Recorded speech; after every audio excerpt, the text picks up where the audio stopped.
Hey everyone, this is Daniel. And I'm Jun. And we are Korean American. Hey Jun. Hey, how are you? Happy Sunday. Yes. The recording day time is March 22nd, Yeah. 3 p.m. Yeah, and then I think we're going to release this after about a month. Mm-hmm. And so whatever we're talking about in terms of trends and news might be pretty outdated by the time that we publish it. Mm-hmm. But yeah. Such is the life of a not daily podcast recording. And on top of that, the fact that, so the last recording was about 1.5 months ago. Mm-hmm. Yeah. And so we're talking about trends that were starting from 1.5 months ago. Oh, that's true. That we haven't covered yet. Yeah. So on top of that, yeah. So if we incorporate everything, by the time that we publish it, it's going to be like 2.5 months old news. But yeah. Should I go first? Yeah. What you been up to? So I think the biggest thing that I could talk about in terms of daily life is, of course, work. Yeah. Because my life is almost only work now. Startup life. Yeah. Oh, are you working a lot? I really don't like working overtime, so I try not to. Yeah. But I think the density is definitely more than before. And so the big theme that I want to talk about in terms of work is I really didn't want to talk about this because everyone's talking about this, but it's AI. Because I'm working in a startup, right? Yeah, a tech startup. Mm-hmm. It's a tech startup, and because of the fact that we're not like linked to some big tech legacy or bureaucracy or whatever political reasons not to use AI, we're like very eager and liberated from all the constraints to use AI tools, right? Except for the cost, maybe, but I think we're okay with that. So we're using a lot of AI tools in my work, and I have a lot of thoughts about what I experienced from the past 2 months. Yeah, of I'm my interested. Work. So the thing is, and I think I want to tie this back to Korean psyche and culture a little bit. So it started from so I wanted to pick you a scene. So I think it was about 1 month ago. We went on a quote unquote leadership workshop where like the people who have a little bit more seniority and the C-level people, I think it was 6 or 7 of us, went on a overnight MT type of thing workshop. And then so naturally after like we have dinner and stuff, we have like a little session to talk about things, and then it went until 4 a.m. in the morning. Wow. Yeah. So it was a very enthusiastic, heated discussion. And throughout the entire night, right, all we talked about was AI, and how can we adopt AI? How can we, use AI to make the process more efficient?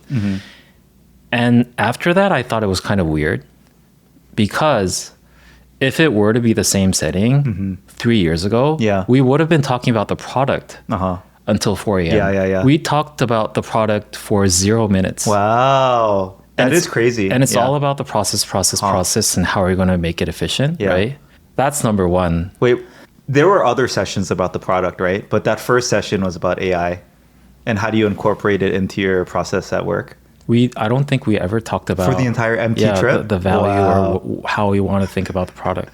That's wild, yeah. But I don't think it's a foreign thing in today's landscape. Interesting, okay.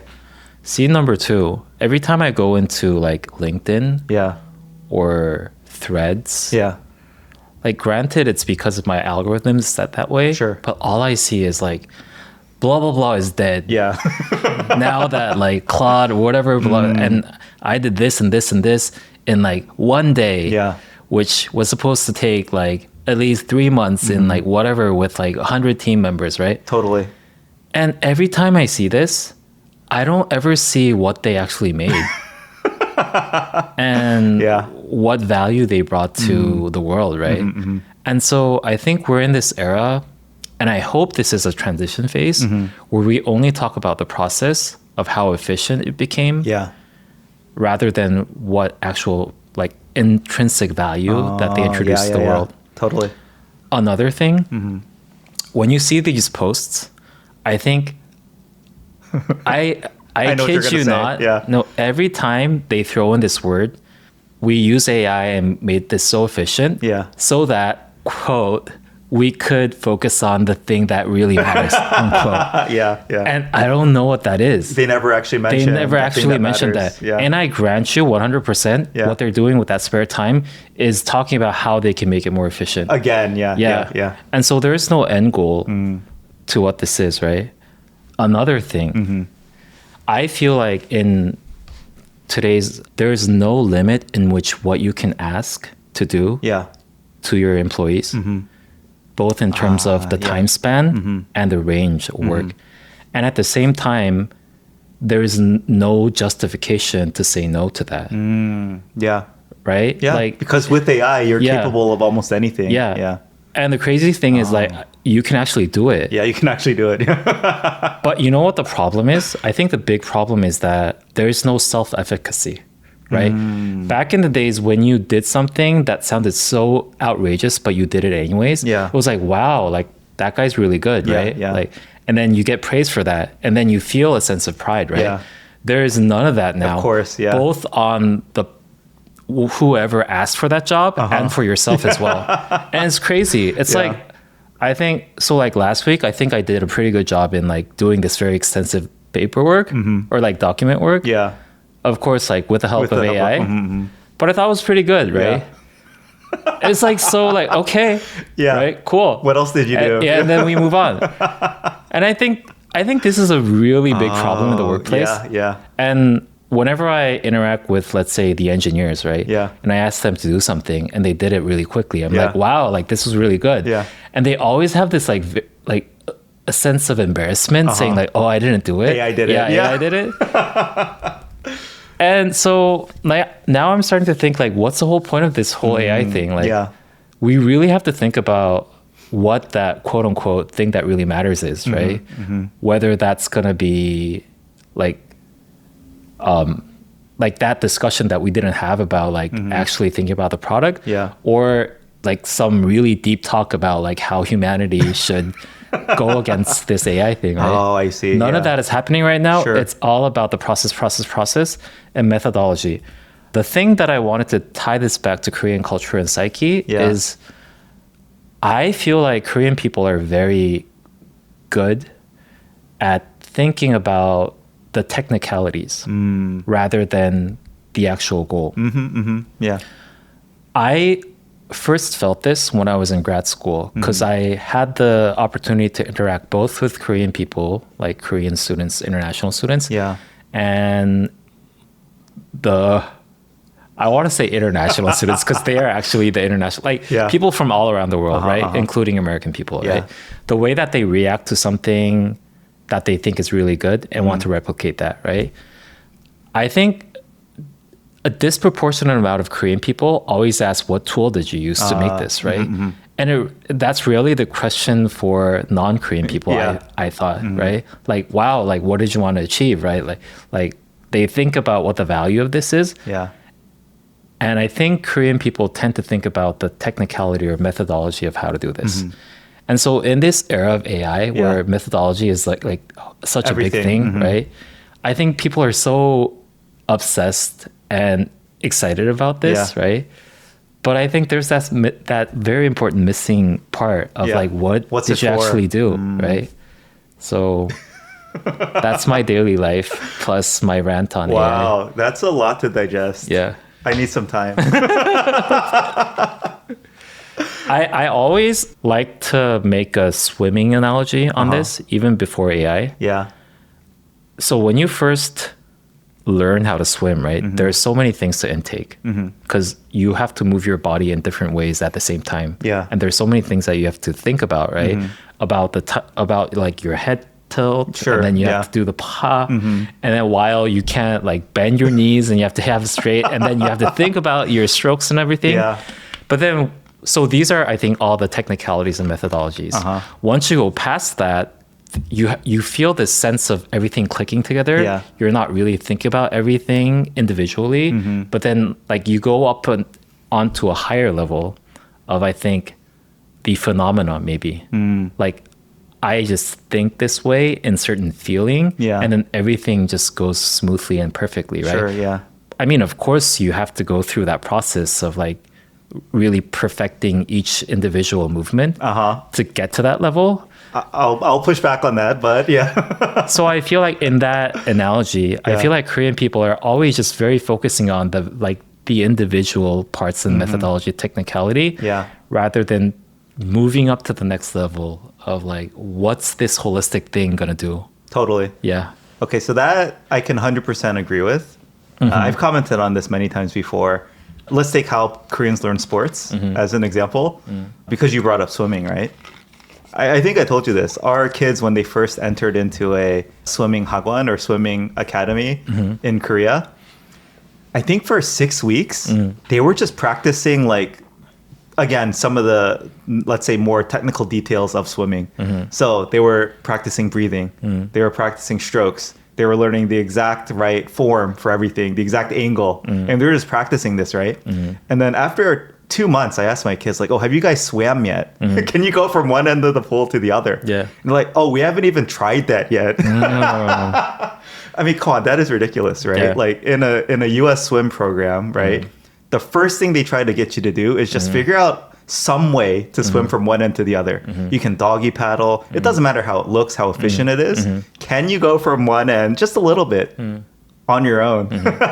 And, once you get that, okay, by all means, you need to practice the different individual parts when you break it down, let's say. Make breathing the most efficient. Do you breathe every 2 strokes, 3 strokes, 4 strokes, right? Like how's your neck tilted? How's your angle? Like when you enter the water, how's your, all those things matter. Yeah. But I agree with you where Koreans kind of build up to that with the they focus on the details first and then try to put it all together at the end. Yeah. I think Americans, in my mind, are kind of the opposite. They want to make sure the big picture is there. And then, they'll adopt for your individual quirks, let's say, and preferences. And then, but, give you the coaching and practice. And you do drills, right, to perfect those little minute pieces. But yeah, if you can't swim, who cares, like, what angle your arm's entering the water into? Yeah. And so I fully agree this Korean mindset of just, like, everything is about the drills, the mechanics. Yeah. And also to that point, right, there's only one right way to do it. There's like the ideal, perfect, efficient way. Yes. And everyone has to adopt that. Yeah. Versus America, like they'll allow, okay, well, I'll take an NBA example. There's probably like some perfect shooting form. But, if you grew up a certain way, learn to shoot a certain way, maybe your arm length is different. Maybe, you have different strengths in different parts of your body. At the base mechanic level, it might be similar, but it's not going to be exactly the same for everyone, right? Ball trajectory, all these things. And at the end of the day, if the ball goes in the hoop, that's all that matters, right? Yeah. Who cares how it looks? Yeah. But I think like... But they don't shoot the backboard. That's its own thing. But, they'll allow for personal preferences and individual like differences and let you basically incorporate that into your own methodology and system. And whatever works for you is kind of the thinking. Yeah. And, just this idea that there's like this perfect thing that everyone should be trying to attain and work towards. Not perfect for you, perfect like on its own, right, in a vacuum. Yeah.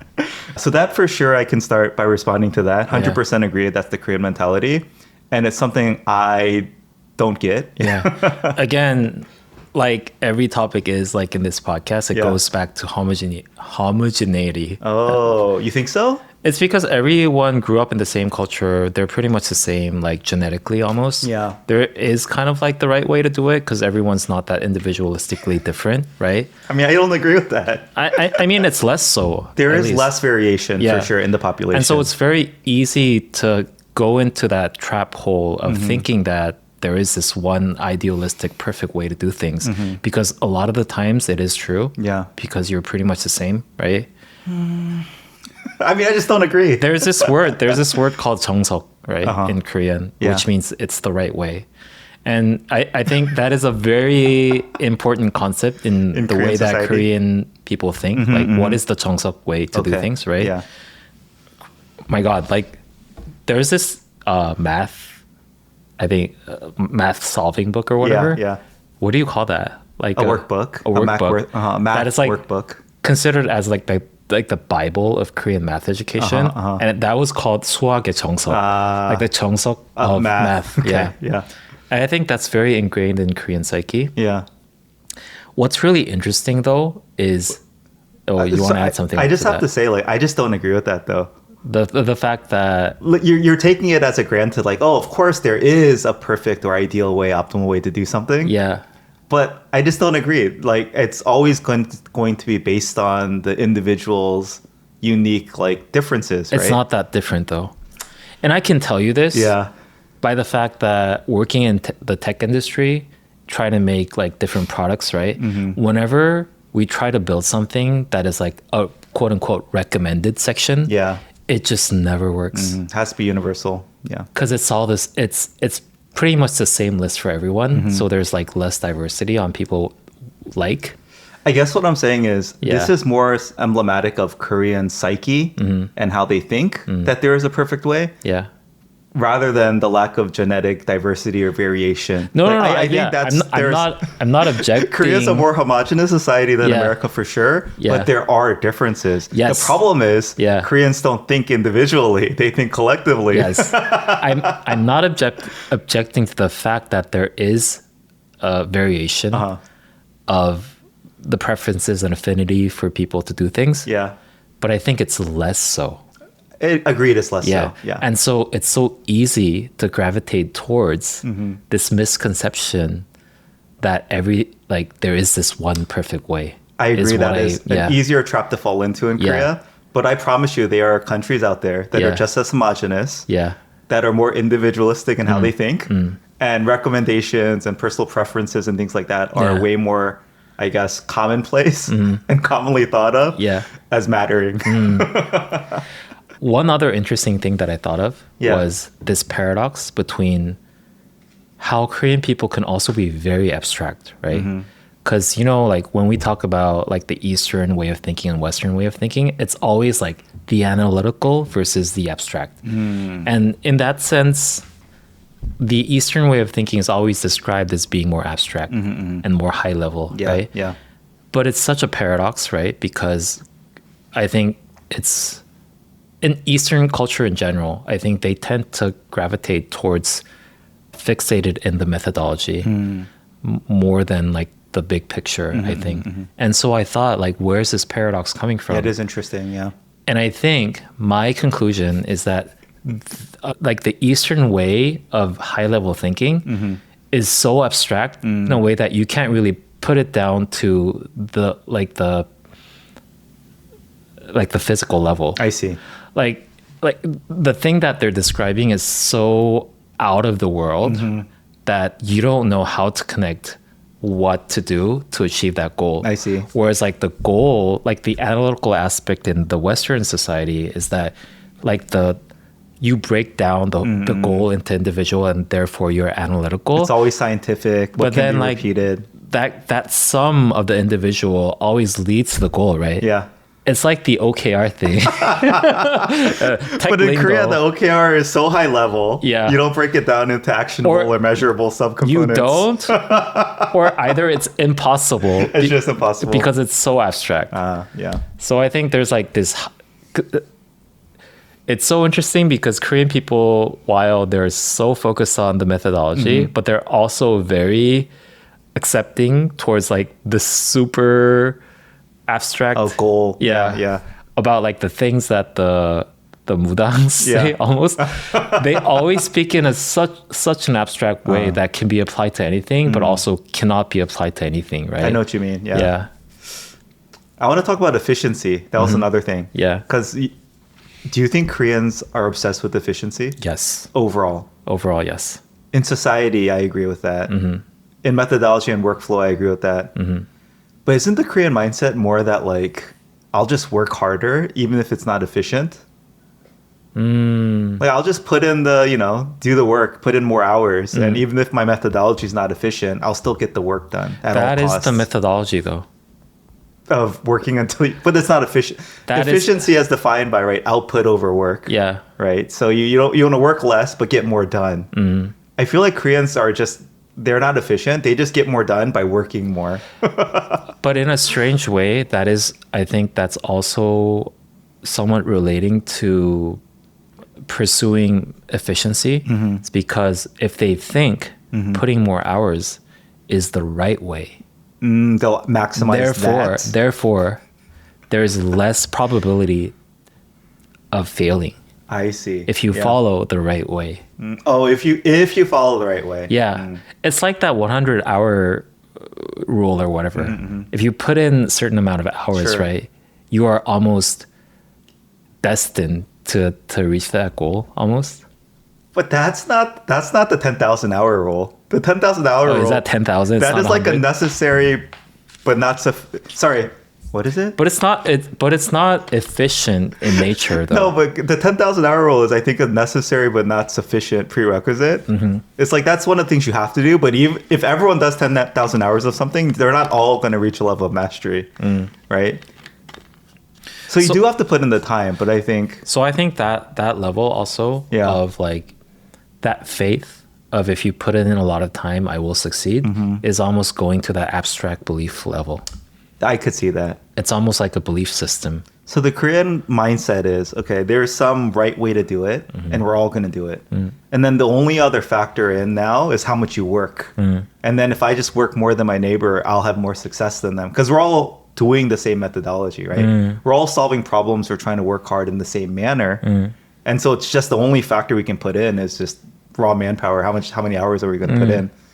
And that's how they compete. I mean, but again, that's also related to how like bureaucracy is so ingrained in Korean culture, especially like the public workers, like the government workers, right?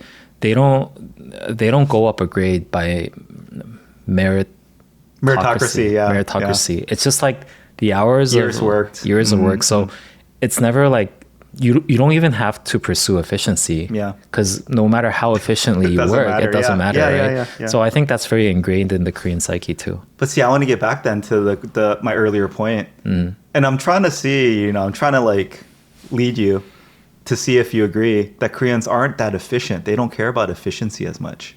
Or maybe they're just not creative enough and innovative enough in their thinking to like become more efficient. Do you know what I mean? Can you give me a good example? Like, let's say there's a project and like something needs to get done, right? And I don't know, you could put in 20 hours and like get it done, or you could spend 10 hours trying to figure out a more efficient way to get it done. And then let's say you spend like 15 hours to get it done. So you took longer to get there, but those 10 hours spent into thinking about how to be more efficient, like it's going to pay off down the road. Do you know what I mean? Yeah. But it's like you're the only one doing it this different way. Yeah. It's like you're trying to blaze a new trail. I feel like that would be a very uncommon, and even like Koreans would try to suppress that thinking, right? Yeah. It's like, why are you trying to rock the boat? We've been doing it this way forever. Just work hard enough to get it done, right? Rather than like, oh, how can I like take a step back? Think about, from first principles, what's the goal I'm trying to achieve? Yeah. I'm like, do we really have to do the thing we've been doing? Yeah. I think that's also related to the risk aversiveness. That I agree Because with, yeah. you're risking the fact that you spend 10 hours trying to figure out the more efficient And it way might to do not a thing. work out. And it Yeah, might not work totally. out. And at the end of the day, you're only putting in 5 hours. And you still have to do the 20 hours of work anyway. Yeah. So I think that risk aversiveness psyche plays into that. So agree. I think we both agree. So Korean society is very risk averse. Yeah. But what about efficient? I'm not convinced it is, because I think of Korea as very efficient. It is very efficient Right? in a way. Yeah. Things just work. The government employees are working hard. Yeah. But that's the thing. Like did I tell you about my trip to the Department of Immigration? Yes. It is the most frustrating thing in the world. It is like not efficient at all. But that's also like the government. It's a government branch. That's true. It's That's supposed true, to be that's true. very inefficient by nature. I think certain sectors are very efficient, right? Yeah. And you can already see in like the daily life and like that. Like let's start from like the bell system on your table thing, right? Yeah. That is very efficient, rather than trying to like wave your hand to the waiter and like get your attention. I guess that's what I'm trying to get my head around. I agree. Society feels very efficient in Korea. Everything just works. People are working hard. It just kind of, it gets done. Yeah. Very, very quickly and timely. But I also feel like it's mostly due to the fact that it's just people work very hard and are very meticulous about what they do, rather than like some grand like innovation or thinking about, okay, how can we be as efficient as possible? Maybe it's the same point you're making. Yeah. They've just done the same thing so much it becomes efficient, right? Rather than like trying to always try new things in hopes of finding something that becomes a better way of doing it, right? And they're like, well, what's the point of that? Like what we have is good enough. Maybe we'll tweak things here and there to do it a little better, but like really out of the box thinking, like it's not worth the risk, I guess. See, that's the same. It goes back to my analogy of like the Japanese way of thinking and I agree. The way that they cut out a perfect circle, right? Yeah. It's like infinite trial and error attempts to make it like perfected in the most optimized way in that society, which is beautiful in its own way, but it's also very it's immune to innovation, I guess. That's true. Because you don't know the formula of how you made it. So you can't really make an innovation. What I said this a lot at work before. Yeah. I don't want to dox myself. But I would always say the risk is like getting stuck in a local maxima. And if you only kind of take small iterative changes, you'll never get out of a local maxima. Yeah. And so there might be some global maxima, but you need to like, take 3 steps back first, or you need to dip in efficiency first, but then eventually you can optimize that to get there. And if you're not willing to take those risks, like you'll never get to that global maximum state. Yeah. And Koreans always find themselves in this. It's very efficient, but it's a local maxima. But I think for you to like take a step back and have that innovative thinking, you have to be in an environment where it's a bit more forgiving. For sure. Yeah. Like it's okay to fail. Like it's okay if you put in that effort to, maximize the maxima you said. Local maxima. Yeah. But I don't think Korean society is that forgiving. I agree. And therefore you can't really break out of that. We've talked about this, yeah. That's what causes the risk aversiveness, and therefore it's hard to really innovate because it requires a lot of failure to get there. I want to talk about you mentioned basically the goal is efficiency rather than like talking about the high level. Yeah. And in that sense, Korean people are very obsessed about efficiency. Right. I always feel like they are. Koreans are obsessed with like... They always brag about the fact that with AI, like they did this work by themselves or like whatever, right? It's all about how efficient or like how quickly they made something rather than what they made. Exactly. Yeah. Oh, that's something I want to talk about. So Koreans, I think they care about... In a sense, I get the feeling that they obsess over the small things that they can control.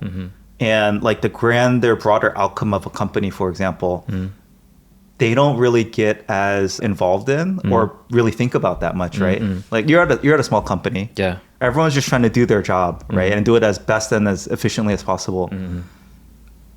But are they thinking about like, oh, what's the right thing for the company at a high level and always thinking about that first? Or are they just thinking, oh, I'm just going to do my job. That's all I can control. And like, that's it, right? Because at a small company, I think one of the nice benefits is that you can influence the whole company. Any individual should be able to influence the entire company, right? And I think that's one of the great things about being at a small startup.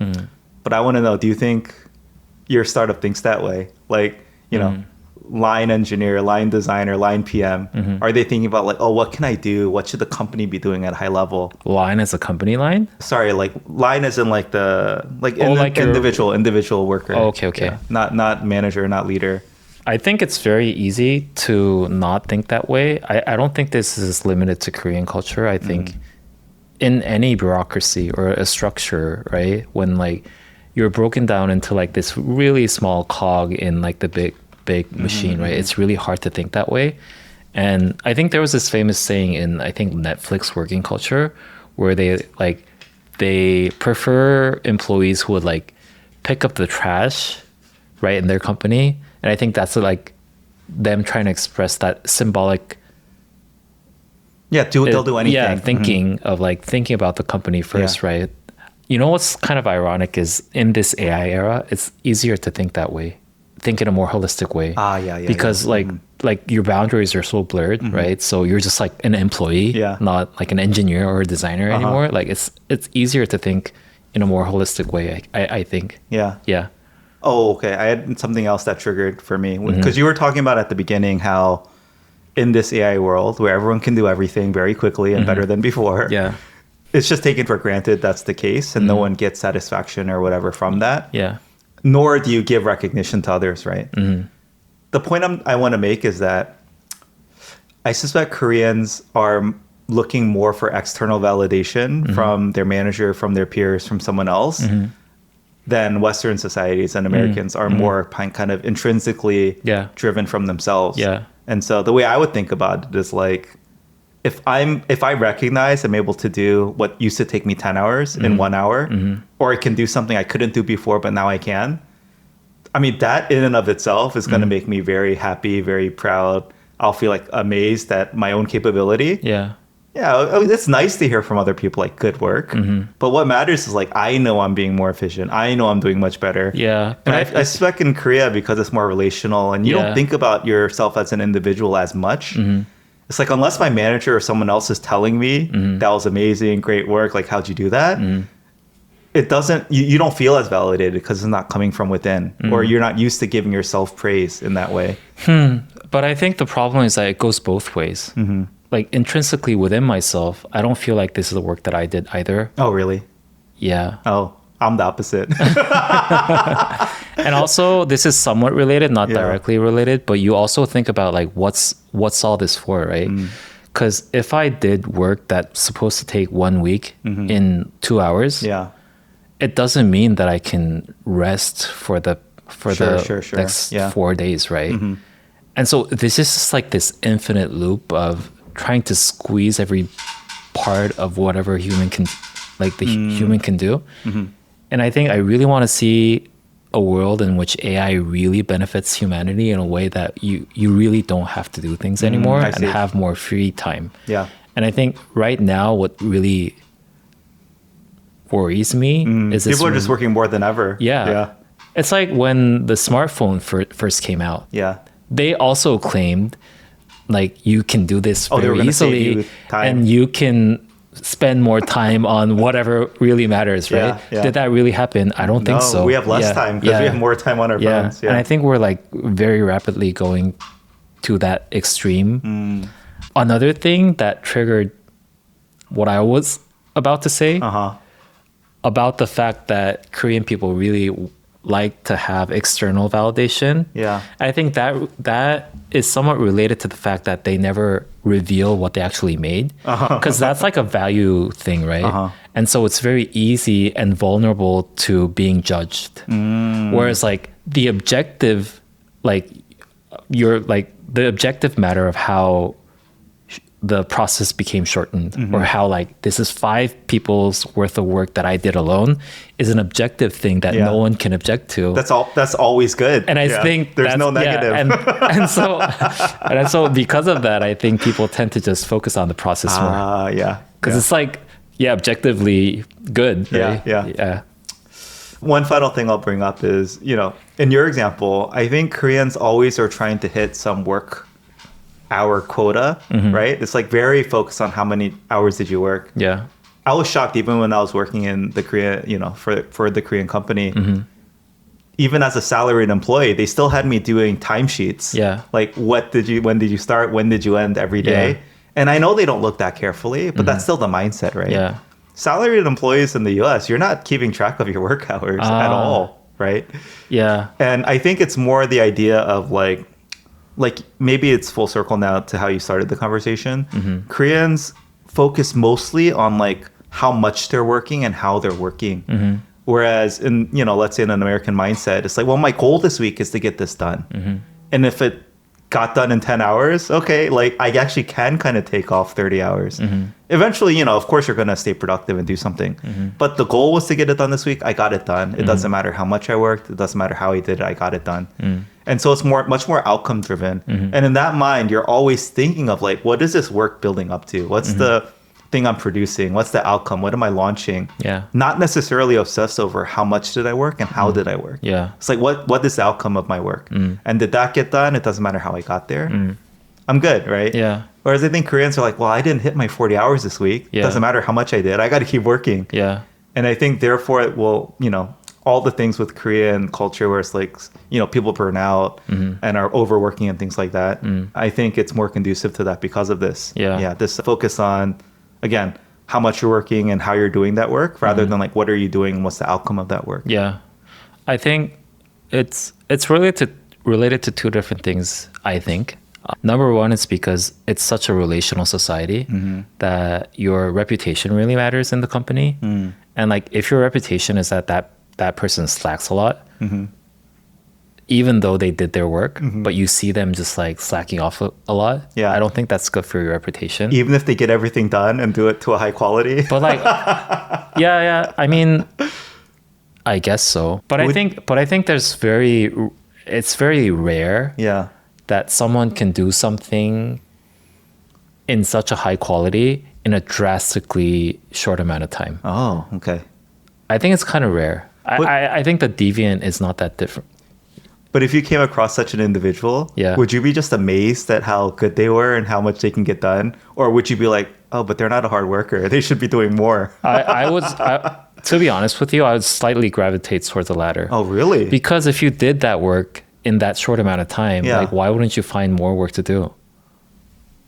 Because I would think that's kind of like a cocky behavior a little bit. It's like I did my work and I'm just like I'm That's checking so off, interesting, yeah. right? I would never think that. That goes back to the reputation thing. Yeah.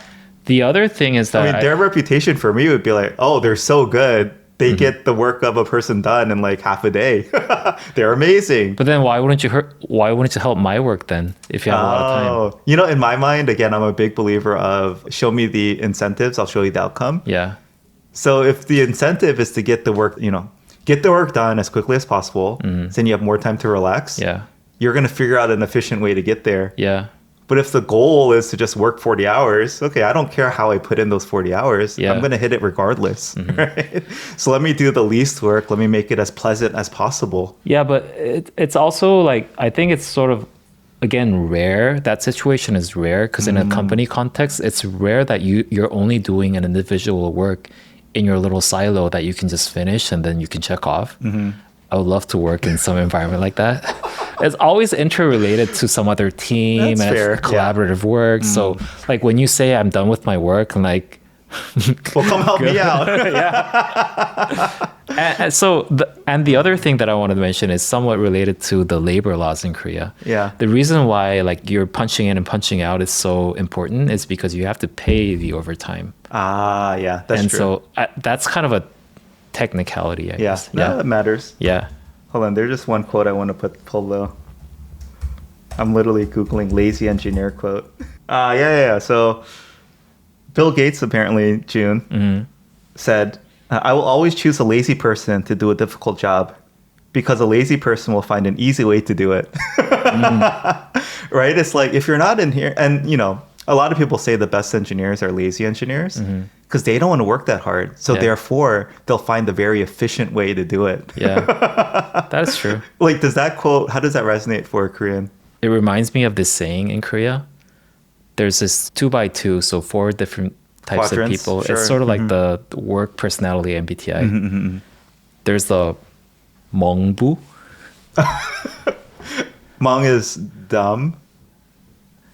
멍 is dumb. Yeah. Because 멍청해. Yeah, 멍청해. Yeah. 부 is 부지런해. Lazy? As for diligent. Okay. So there's a 멍부 person who's dumb but and diligent. diligent, which is the worst. They're the worst. And then there's a 멍개 who is not smart, but also lazy. But that's worse than... That's worse. Because whoever is stupid and is very diligent is just going to produce work that is... they're going to mess up a lot of things. And then there's the 똑부, who is 똑똑해, smart, but also diligent, which is probably really good. And then there's the 똑게, who's, I think, really what smart. Bill Gates is referring to as a lazy person. Yeah. But this person has to be smart, though. Yeah, exactly. But there are also people who are not smart and also lazy. And there are people who are very diligent but not smart. But is laziness like, again, it's almost a compliment, I would say, if you can call someone lazy but productive. It just means they're so smart. They are. they can be lazy and still get the work done in an efficient manner. Yeah. Is that an ideal in Korean society? Or are you like, just don't be lazy? I think the general consensus is that 2x2 in the matrix. Yeah, there's a stack ranking, right? Is the best. So smart and lazy? Lazy, yeah. Oh, it is? Yeah. Okay, so that's the same. Yeah, I All think right. so, yeah. Okay. Yeah. All right. I have a lot of thoughts on AI, but we don't have time for them. Yeah. Is that all of daily life, June? Yes, sir. I have a lot to talk about. Okay, let's see. June, both of my kids, my two younger kids, had Iphaksik, which is like, I know hak is for school, hakyo. Ip is entrance. So school entrance is shik like ceremony? Yes. Okay, like Yeah. shiksa? No, the shik for shiksa is food. What's the shik for? I know. What? Shik. Anyway, it's okay. Yeah, I would almost say ipakshik. 결혼식, I know Yeah, 결혼식, okay, ceremony, wedding yeah. ceremony. Anyway, Yeah. it was their school entrance ceremony. And so, our youngest went into kindergarten after graduating daycare. Yeah. They're going to the same kindergarten our third kid went to. So there was nothing new there. So it's a Korean kindergarten. Korean kindergarten. Yeah. But yeah, our third kid is going into, they are now 초등학교 1학년. Yeah. First grade in Korean elementary school. Yeah. So that was really interesting. I got to attend the Iphaksik as well as just this past week. So maybe 2 weeks into school, they basically had an open classroom where all the parents could come in and observe class for 45 minutes. And so I wanted to make some observations on that. Before we start, how many kids are in one classroom? Yeah, June. Glad you asked. In all of first grade at this school, there were, 86 people. Well, 35 boys and 51 girls. That's crazy. First of all, when they announced this, it's just like, I keep saying this, but I love in Korea, they just give all the details. Like really, when you read news about some government program, they will list it to the dollar with full transparency about where every dollar gets spent. It's just so transparent. And like so meticulous. Or so they say. No, but even still, like they'll literally announce like whatever. It's like $1,136.23 were spent on this government program. Yeah.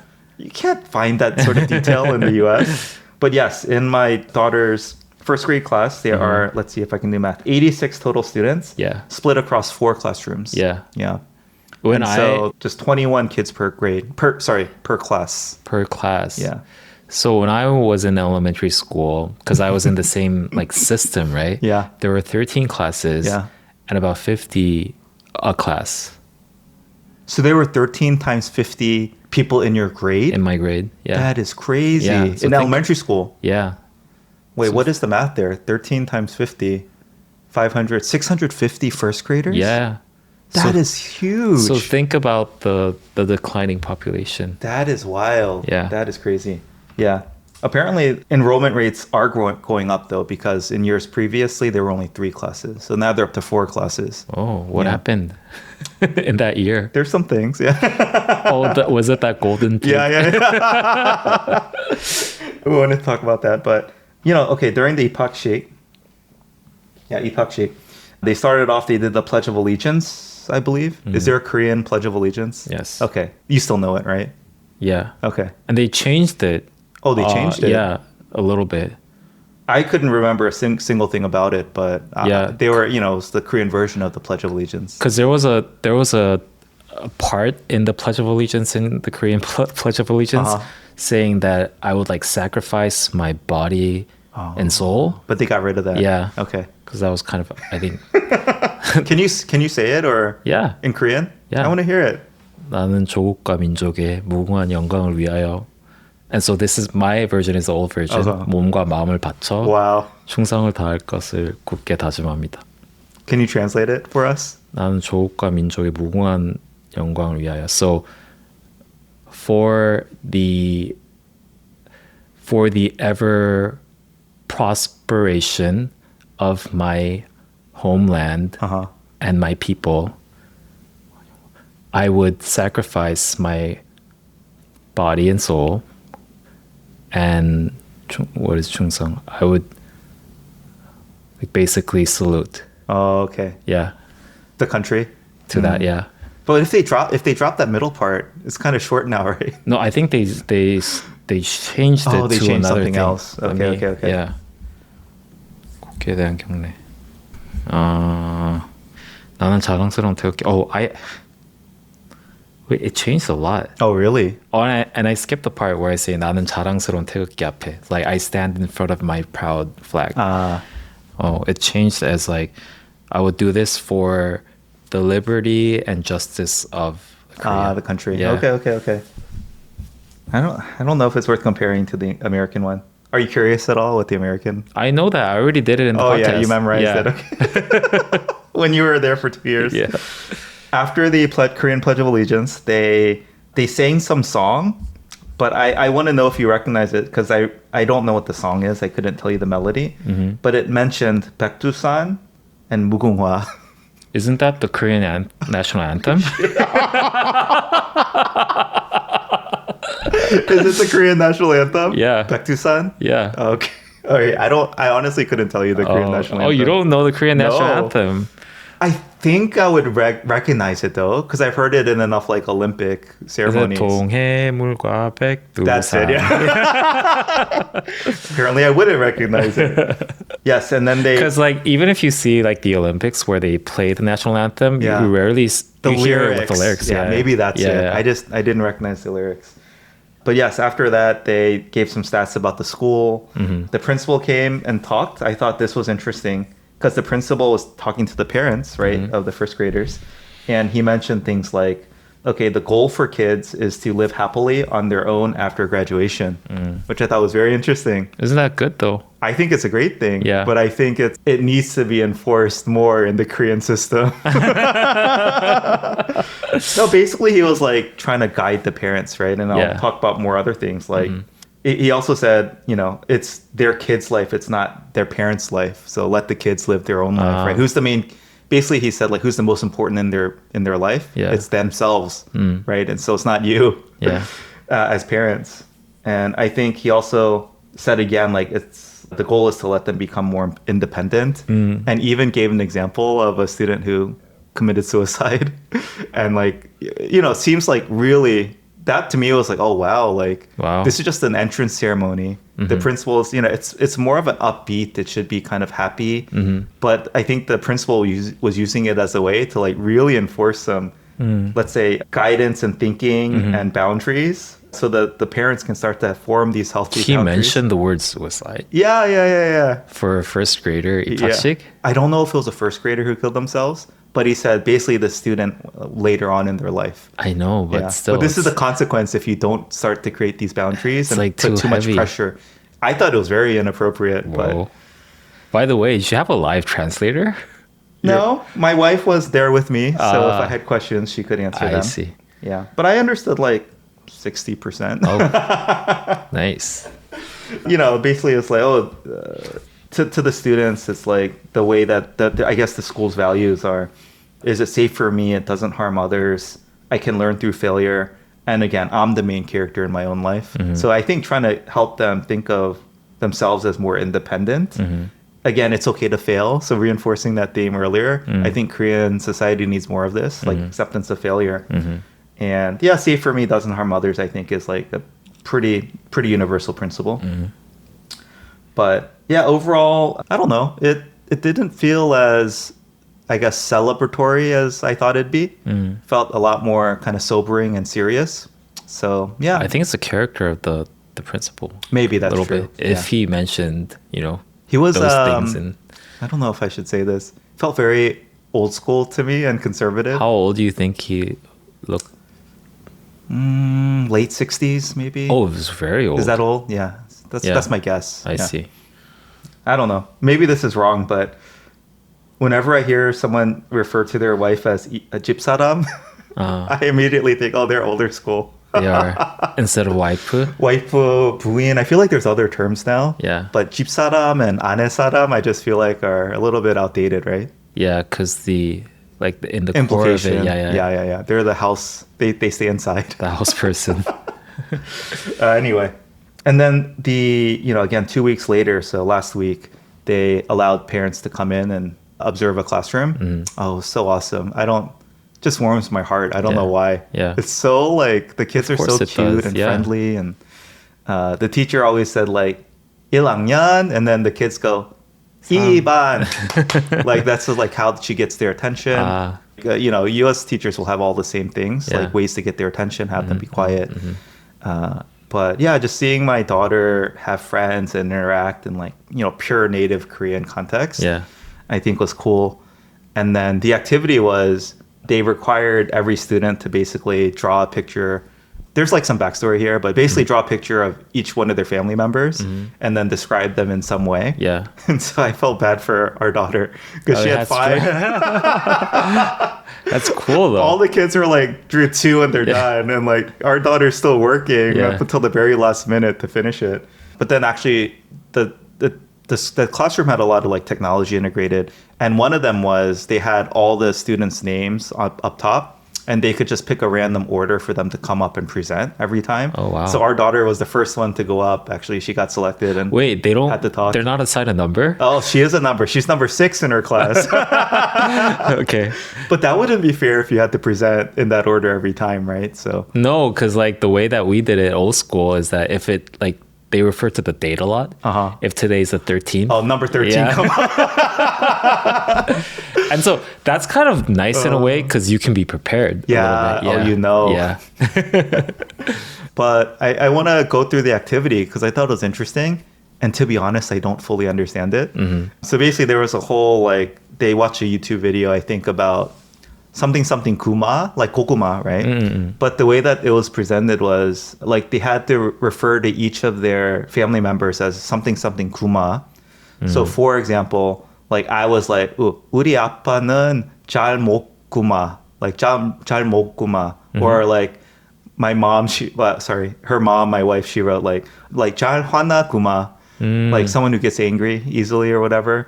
And then for her by the way, I think it's kuna. No, that's what I'm trying to get at. Like it was the brother was like 우리 오빠는 게임 많이 하는 구마. So I think it's like a fun thing, but I wanted to make sure I was right. Yeah. So I also thought it was like supposed to be like something kuna. Yeah. But then like as a kokuma, because the whole story was about kokumas. Oh, so it's sort of like a play on word. Yeah. Ah, interesting. That was it, right? Like it's like a fun way to introduce people or say things. I mean, I could believe it, but it's kind of weird. Yeah. Okay. At first, I was a little confused too. I was like, what am I not getting? I think it's a wordplay because it kind of sounds like kuna, but then it's like kuma, maybe. I think that was it. I don't get it, but it's believable. Anyway, yeah, they do a lot of artwork. I think the curriculum is, you know, very like much first grade curriculum. It's nothing super advanced or anything like that. So yeah, but it was awesome. Cool. I really love our daughter's teacher. I think very serious, but very kind. So there were several examples where, for example, like if the kid who she called to come up to present, if they were a little shy, like, or really embarrassed, she wouldn't force them. So I was like, okay, you can do it later. And then she gave them a chance at the end. And if they said no, then she didn't make them present.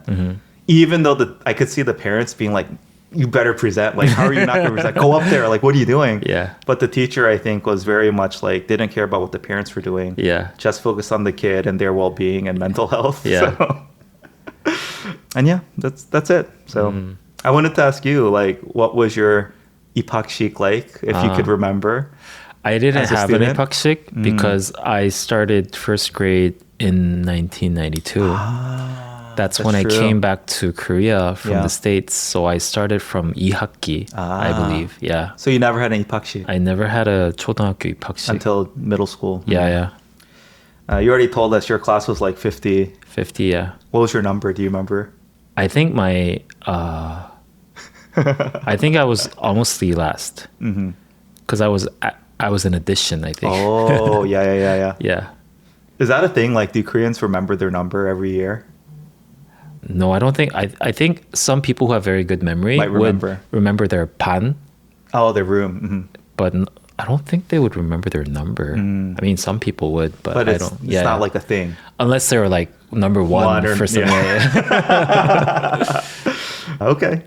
Any other thoughts on my description of the Iphaksik in the classroom? Yeah, I feel like Korean education and like the teacher's demeanor has changed drastically over time, even from when I was in. I can't say even because it was actually 30 a long years ago. But still, like I feel a lot of hope towards the next generation. Yeah. Because they're getting the education that we wanted to have, right? Finally, with like that very kindness and open Some more freedom. Yeah. And... But I don't know why the younger generations are getting worse and worse. But I do really believe that intrinsically in their mind, they will have like less trauma and things that are like, we say like 고였어 in Korea, like knotted things that are not resolved, right? I feel like the next generation would have less of that.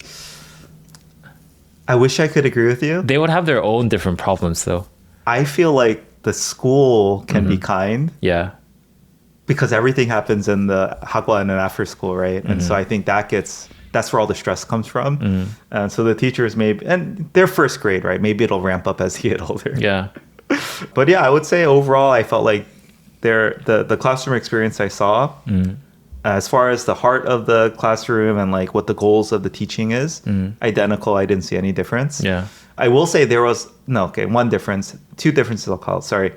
First was there was a lot of presentation. Like I know the parents were there, so I think that was, maybe they were doing more than normal, but everything seemed like it was just a presentation, like calling on kids, having them go up to the front of the classroom and talk and present. Did you do a lot of that growing up? Presenting? Yeah, in front of the classroom. So. No? Yeah. Okay. It was like once in a year event, I guess. Yeah, maybe because there were too many kids. Yeah, and it wasn't like it was more like just the top-down education system. Rather than like me presenting. Participatory. Yeah.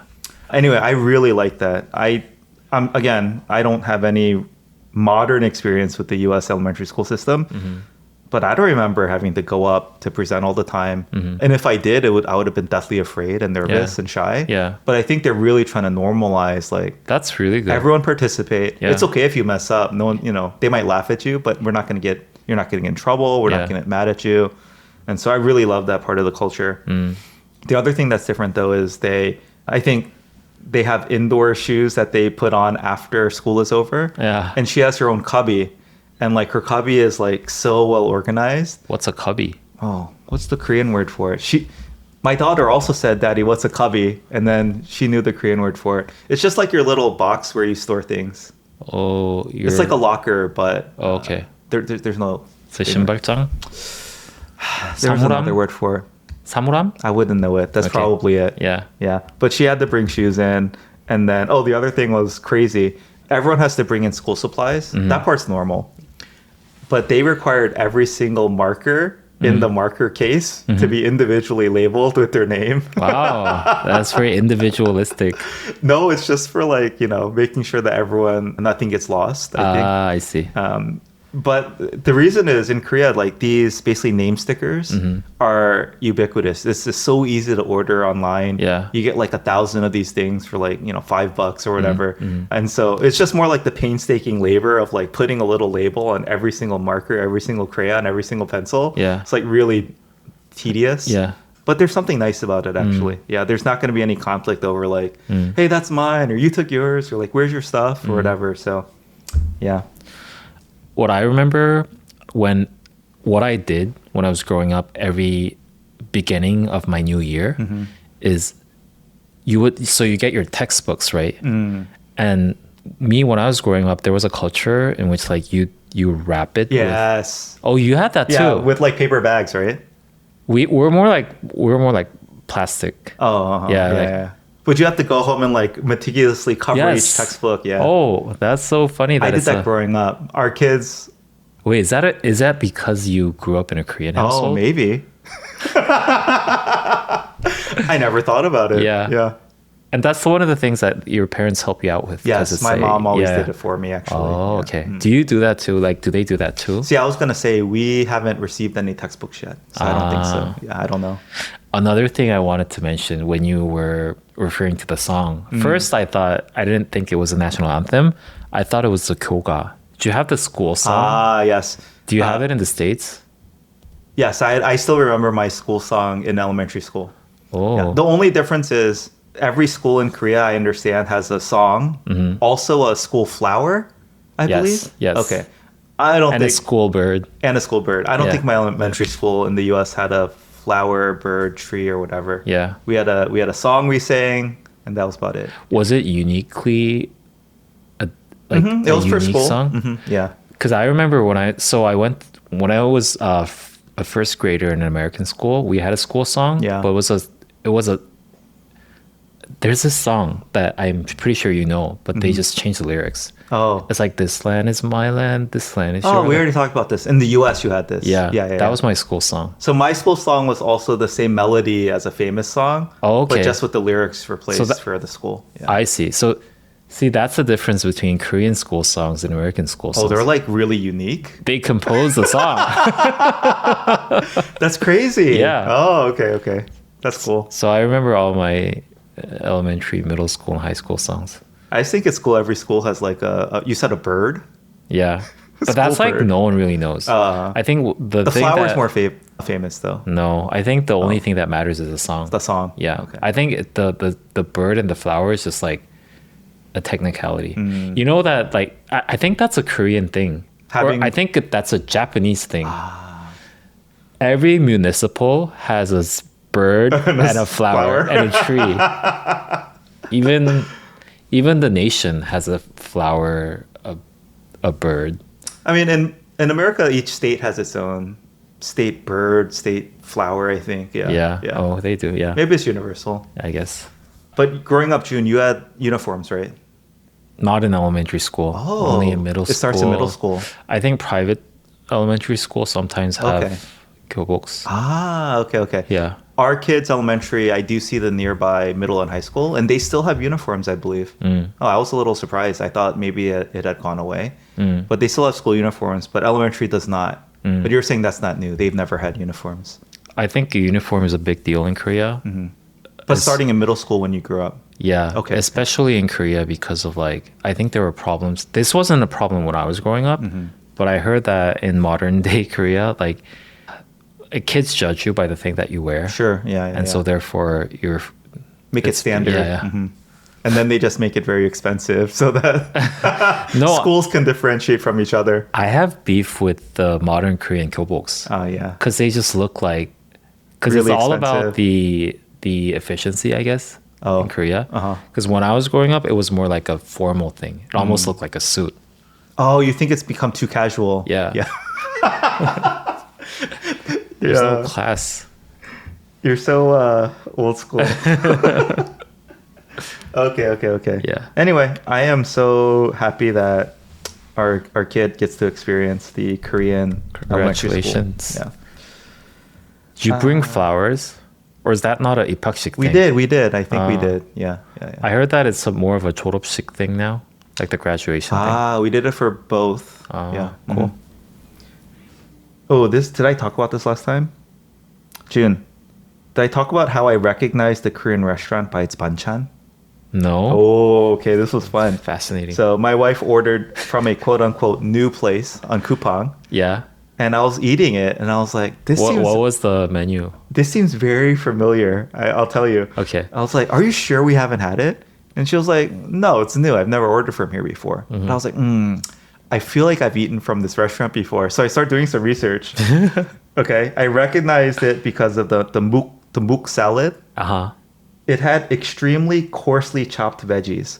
Like, it's like very like coarse, like big pieces, right? And then the hemol pajan, it was like a bit doughy. And then the japchae had black sesame seeds. Black sesame seeds. Yeah. So I was like, that is very it distinct. like triggered something for me. And then I like do all this research. I'm like, I've eaten here before. And then I told my wife, I was like, we've eaten here before. Yeah. And she was like, no, we haven't. And I was like, blah, blah, blah. And like scrolling back. And I was like, no, we ate here this day. She's like, oh, we did eat here before.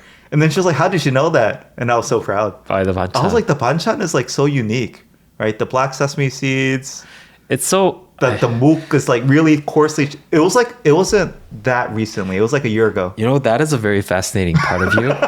Because I know for a fact that you're not a type of person who recognizes the difference of things that easily. I wouldn't, yeah. Or maybe it's only for food. no, June, you know what it is? my standard for like what's good enough, it's so low. Yeah. Everything is good enough. Like I'm not that, I don't discriminate that much at that point. But I have to say, I think I'm pretty observant with either visuals or flavors or things like that. The problem is everything's good to me. Yeah. But I'm not going to say like, oh, this is good, that's bad. But I think I recognize the differences. You recognize differences? Yeah. Interesting. Yeah, come on. Remember that time you made ice cream? And I was like, Jun, you put a lot less balsamic in this time. But that's taste. Oh. Visuals. But I'm referring to visuals. Visuals. For whatever reason, like all these, the first two were maybe taste. Because the Banchan I didn't love. It's a little doughy. Yeah, I wanted it more basak. Yeah. Where's this place? I don't know the name of the restaurant. It's a Hanshik place? It's Hanshik nearby. Yeah. What was the main dish? Was it the Banchan? Like, what did you actually order? Oh, bori bibimbap. Yeah. Oh. That's so Korean of you. Jun, this is an excellent lead into my next daily life observation. Yes. Let's say it's midnight and you're craving something, you want something to eat, but you're not going to deliver. I'm not going to deliver. You're not going to get something delivered because you just like want it instantly. Okay. What would you make? Like, what's your go-to? Do I have to make this? What would you eat? What would you eat? I would do a convenience store run. Oh, see, this is the problem in Korea. Yeah. Everything is like open and nearby, and you can like order food if you want it. But if I had to go with something that I have in my stack, yeah, it's probably ramen. Oh, ramyeon. That's your go-to. Yeah. That's like the Korean go-to too. I think so. That makes sense. Yeah. In America, it's usually, I'd say it's a sandwich. It's like make a sandwich, right? Yeah. It's like the most common thing. Everyone has ingredients at home. But Jun, this is what I did the other day. You know this. Oh, is this the thing that you showed me? Yeah. So the other day, I was just like craving something to eat. Yeah. I didn't want to eat like something heavy. I was like, I'm just going to bokko some kimchi. Yeah. It's like, oh, what do I have in my fridge? I got some dubu, seng dubu. Yeah. So I'm going to make dubu kimchi. And I was thought like, that was genius. I don't have any jeok. It's okay. I have spam. Yeah. But that like, as I was cooking this, Jun, I was like, who am I? Yeah. Like, what have I become? Yeah. I'm not making a sandwich. I'm not making like Lunchables, like cheese and crackers, nuts. I'm like making kimchi, dubu kimchi. Yeah. Felt so weird.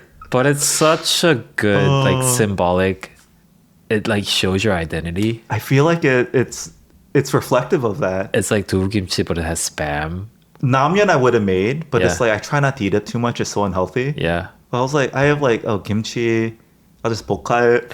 You, some dubu. but you pair like one of the most healthiest foods in the world with the worst food. Oh, with spam. Yeah. But you know what I thought when you showed me the picture? Yeah.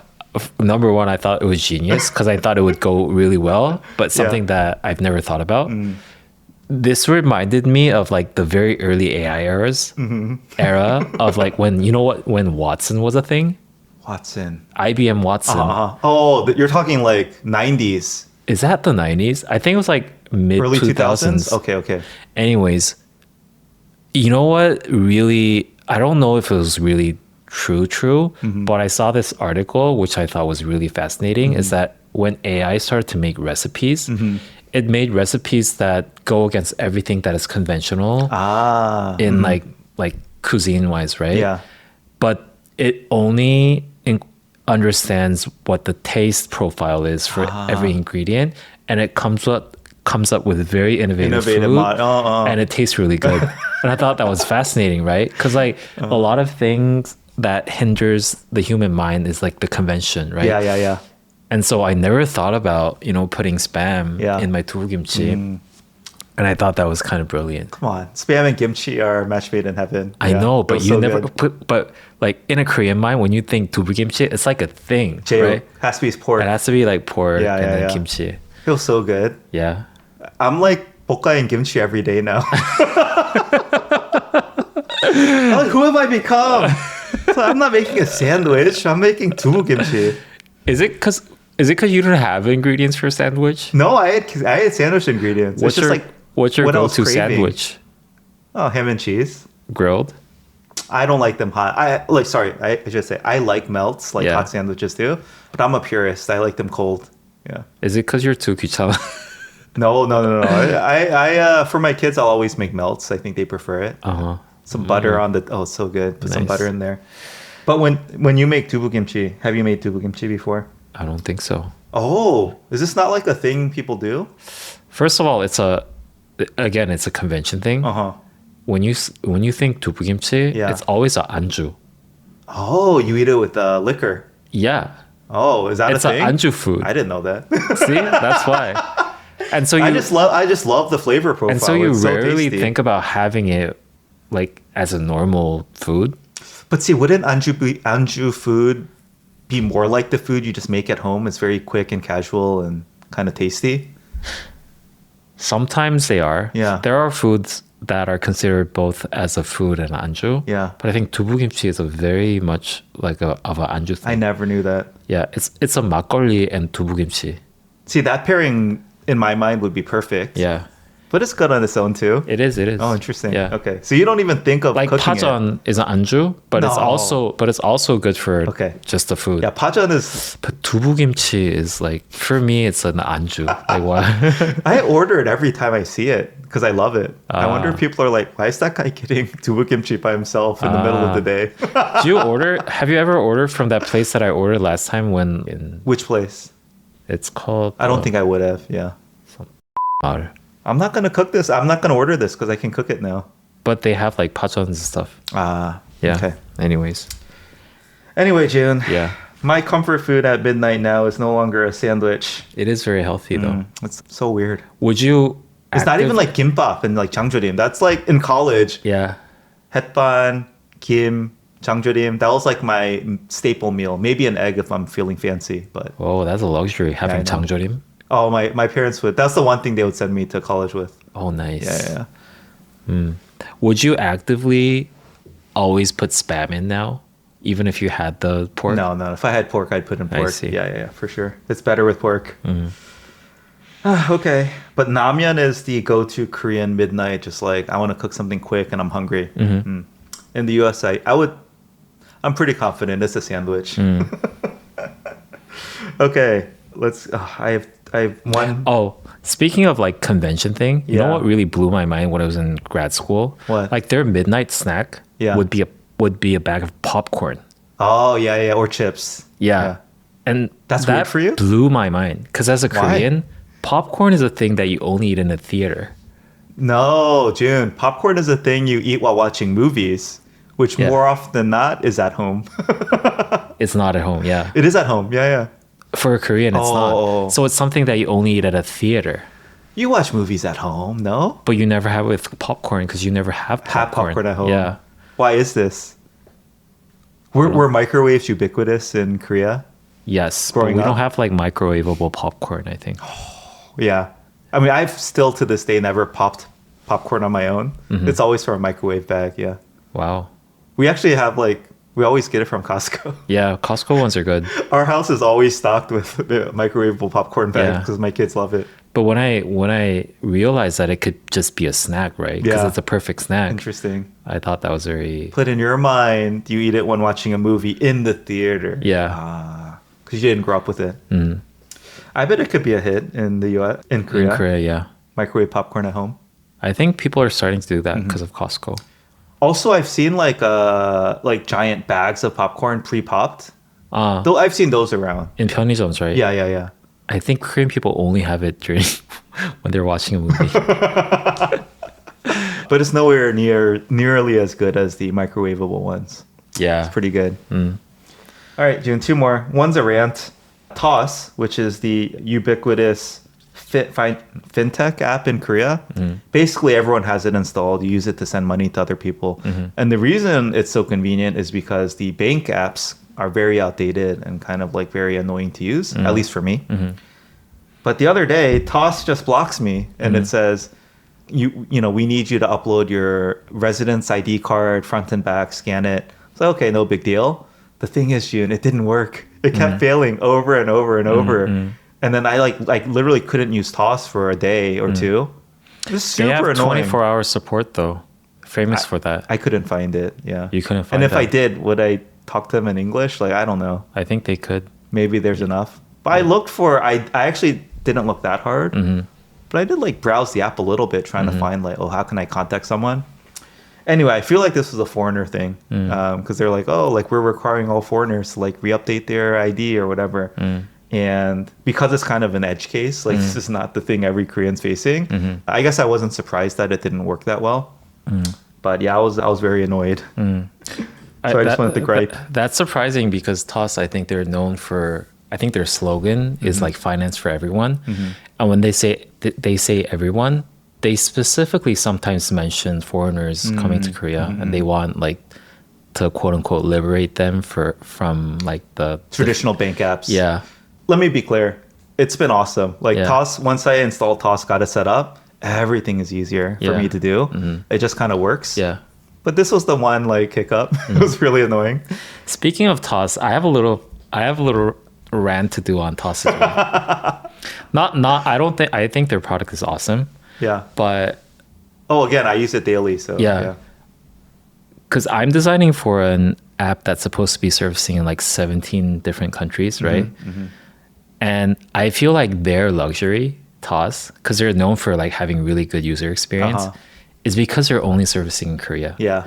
And so they're putting in like these very compact texts in their buttons. Yeah. Which is not very like... It would not internationalize. Yeah. And so like, oh my God, they're like, it's such a luxury. You're just jealous, yeah. And to just like put what this button can do in 4 words, right? And so I think they're really good at like designing things and user experience or whatever. But I also think that it's kind of easy for them. Yeah, if they had to try to support users outside of Korea. Because you're using Toss in an English version, right? I don't think I am. I think I'm using... I think I'm using it in Korean too. So I was curious one day and I switched to English. Yeah. And a lot of things look very broken when you do that. Oh, wait. No, yeah, I think... Oh, mine's in English. Yeah. There are a lot of like things that spill out from the button and some things are like randomly not translated, right? I don't want to pull it up too risky. You don't have to. I will just say it's such an upgrade from the native bank apps. That even if it wasn't ideal, I wouldn't even think twice about it. Yeah. But yeah, okay. Final one, Jun. This one's going to be a big one too. Okay. We'll have to cut some of the earlier stuff. So as part of the new morning routine, again, I used to just, drop off the kids, like walk 5 minutes, bus stop. The bus would come pick them up and I'd go home. But now I'm basically dropping off both my kids in the morning. Basically a preview for what I'll have to do in the US anyway. But yeah, so I'm taking my 2 younger kids at 8:30, dropping them off at elementary school and then 유치원. But to do so, there's basically this U-turn I have to make. And it's a U-turn and there's oncoming traffic from the intersection to the left that's turning right. So basically it's super annoying because the left turn and my U-turn, people are waiting. Like this intersection is so crowded in the morning. It's right by Hyundai Baekajam. It's just a really crowded intersection. So people are waiting like 3 or 4 light cycles to even be able to turn. So it's a very stressful situation, basically. Yeah. Everyone's like pali honking. But there's so much traffic coming from my left, turning right, that when I U-turn into them, there's no space. And so after like a week of this, being so stressed every time I make a U-turn, because I can't wait for an opening. Sounds very dangerous too. It is very dangerous. The cars behind me are honking if I wait even a half a second, right? Yeah. And I shouldn't wait. I'm blocking them. It's a very busy intersection. But no one's yielding and giving me right away to turn into them, right? And so I'm in a super vulnerable position. I'm like basically perpendicular to the road and these cars are coming at me. Yeah. And so finally I messaged my, good friend who I think is very knowledgeable about this. And first of all, he said like he found a YouTube channel that only talks about traffic incidents and resolutions. Apparently they have 1.5 million subscribers in Korea, which I found hilarious. Is it targeted towards foreigners? No, it's just for Koreans. Yeah. And he like found me the 15-second clip where he found out and he said, no. Oh, is that 한문철 TV? let me look it up. He's like supposed to be the guru. I think it must be this guy. Yeah. Because he's a lawyer. Yeah. 한물철. Yeah. Yeah, that guy's famous. Hold on, let me play this like 15-second clip. I'm still too cheap to pay for YouTube Premium. He said the U-turn car had right of way, right? But I think only like he had still 40%, 30% liability. Yeah. Right? There's so much to talk about, Jun. Yeah.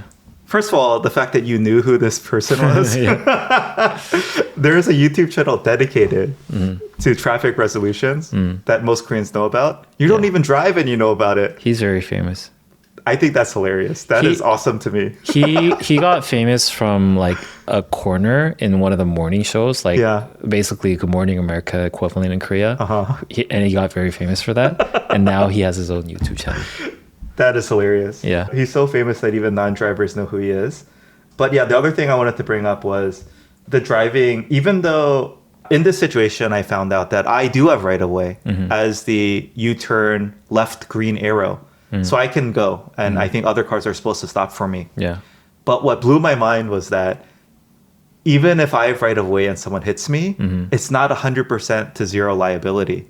Like there's some like ruling where it's almost always split some way. Yeah. And so I think he said it's like 60-40, 70-30. Yeah. So I'll only have to pay 30%. I'm like 30% liable. Yeah. Because even though I had right of way, I could have also yielded and been defensive, right? Yeah. So the fact that it's not 100-0 is crazy to me. I think there's a saying in Korean. So this is basically about insurance, right? Yes, yeah. Saying that if your wheel is running, it's never 100 to 0. Like, yeah. It only happens when you were at a Complete stop. Yeah. And then they like hit you from behind or something. That's going to be 100-0. This is crazy to think about. It like totally blew my mind of how to think about traffic accidents. Yeah. And because in the US, right, it doesn't always reach a ruling if there's insubstantial evidence. Yeah.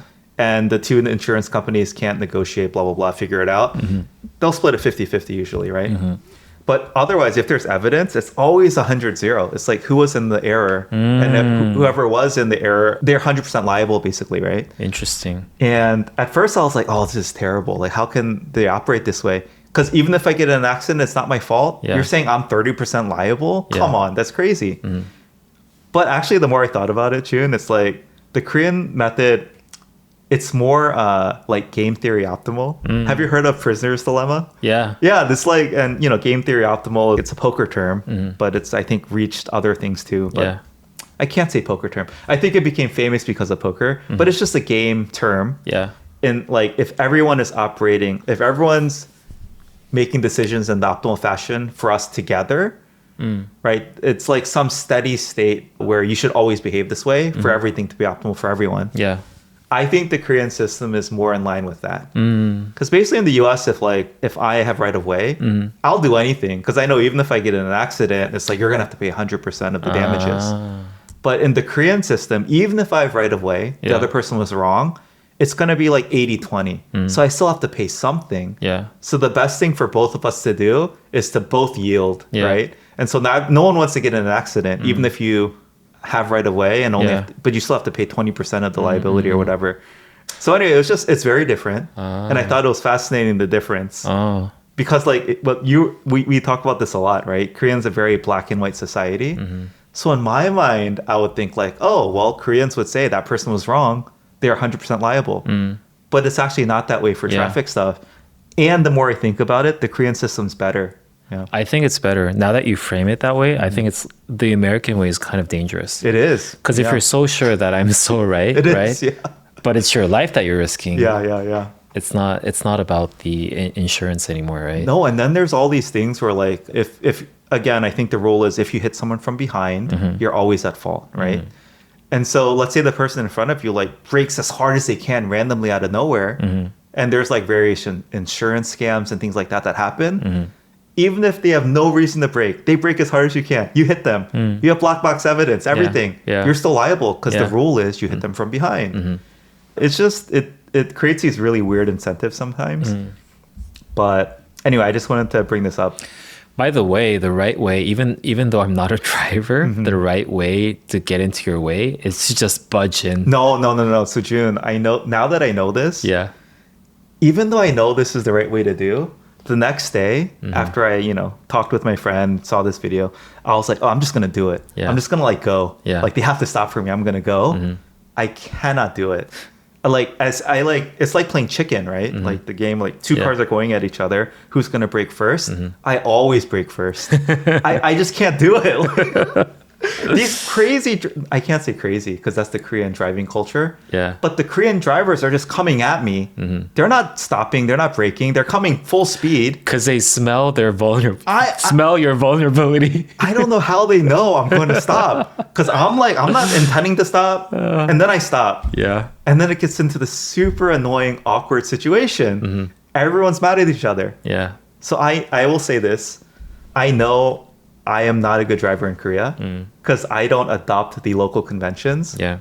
But I swear to you, Jun, I am trying my best to drive like a Korean, but I cannot do it.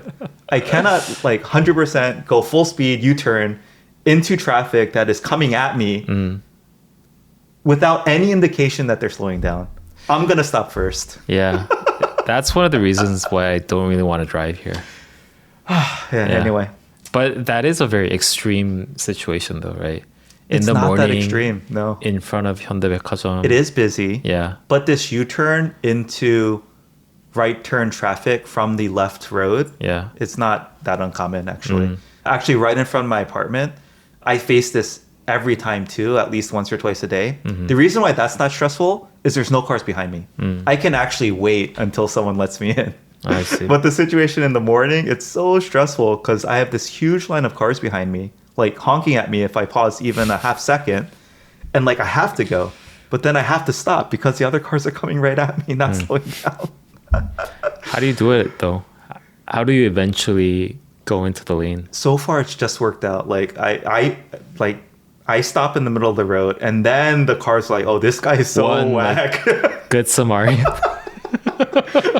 I think someone feels so bad for me or they're afraid that I'm a crazy driver that they're just going to let me go. But no, sometimes it's very extreme. I have to drive really far and then make a U-turn to get around the buildup of cars that are to my left. It's really bad. So actually, I haven't done this yet, but I'm thinking about doing a very suboptimal route so that I don't have to make this U-turn. Why can't you just follow the car in front of you? They're be turning very left. close. Not many cars do U-turns. Oh, I see. Yeah. So you don't know whether they're going to U-turn or not. I would say at this intersection, 95% of the left turns are just making left turns, So not you're, U-turns. you're on your own. So I'm on my own. Yeah. It's so stressful. No, literally, I think, let's say the optimal route, including this U-turn, it's whatever, 500 meters. It's very close. I think the route I'm going to try is 2.5 kilometers. It's so suboptimal. Yeah. But I avoid this U-turn. Oh my God. It's so stressful. I cannot emphasize how stressful it is. Crazy. Oh, anyway, okay. You have to get one of those Japanese bikes that you can Take two kids on? Yeah, they have those. Not one, but two? Yeah. Oh, okay. That would be actually quite efficient. Yeah. All right. That's my daily life, Jun. All right. Yeah. Should we move on to trends? Oh, gosh. Okay. I think we can cut some of the early stuff. Okay. I have a lot of trends that we can go very quickly. All right. Let's do the trends, Jun. What's trending? The first one's not necessarily a trend, but I saw this and I thought it was genius. Okay. So I think it was last week or 2 weeks ago, Apple just released their new MacBook Pros or whatever with the renewed chips inside. And you know how they always have that one marketing line? Which line? That's kind of whatever, say hello to the future or whatever, that Apple style. This one goes, fast runs in the family. Oh. And it says now with M5, M5 Pro, and M5 Max, right? So what they're trying to say is that it's in the family. Yeah. So inherently fast, right? It's a generational trait. Yeah. Genetically passed on. Yeah. And I'm pretty sure you don't, you might not really understand this, Okay. but the way that the Korean marketer translated this was pure genius. Okay. I even want to say this is the best translation ever in translation history. Wow. Okay. Because this person translated as 스피드는 집안 내력. Okay, I'm gonna dissect it for you. So there's a thing called 집안 내력. Okay. 집안, as in in-house. House. 내력 is history. So when you say something is my 집안 내력, it's saying that this runs in my family. Family. And so they say speed because they could have said 스피드 is 집안 내력, 스피드는 집안 내력, but they didn't say said 스피드는 치반 내력. Cheap Yeah. instead of Jeep. Yeah, isn't that crazy? So it's wordplay between Jeep for house and chip Yeah, for chip. and this translation got so viral in the Korean internet. Like, this is pure genius. It's good. That's Yeah, good. Yeah. 스피드는 치반 내력. It was amazing. I'm just happy Koreans like that wordplay. Yeah. I'm always still confused about what wordplay they like Yeah. and what they don't.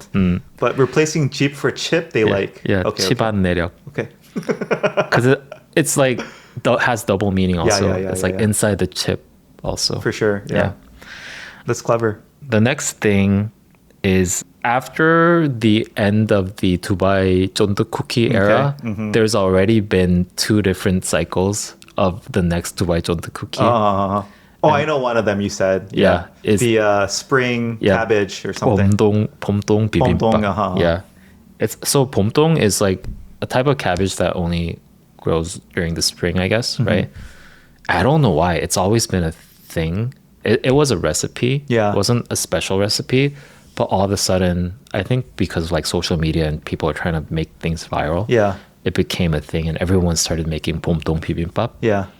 It's actually pretty good. Yeah. I want to say it's like much better than Dubai 쫀득 cookie.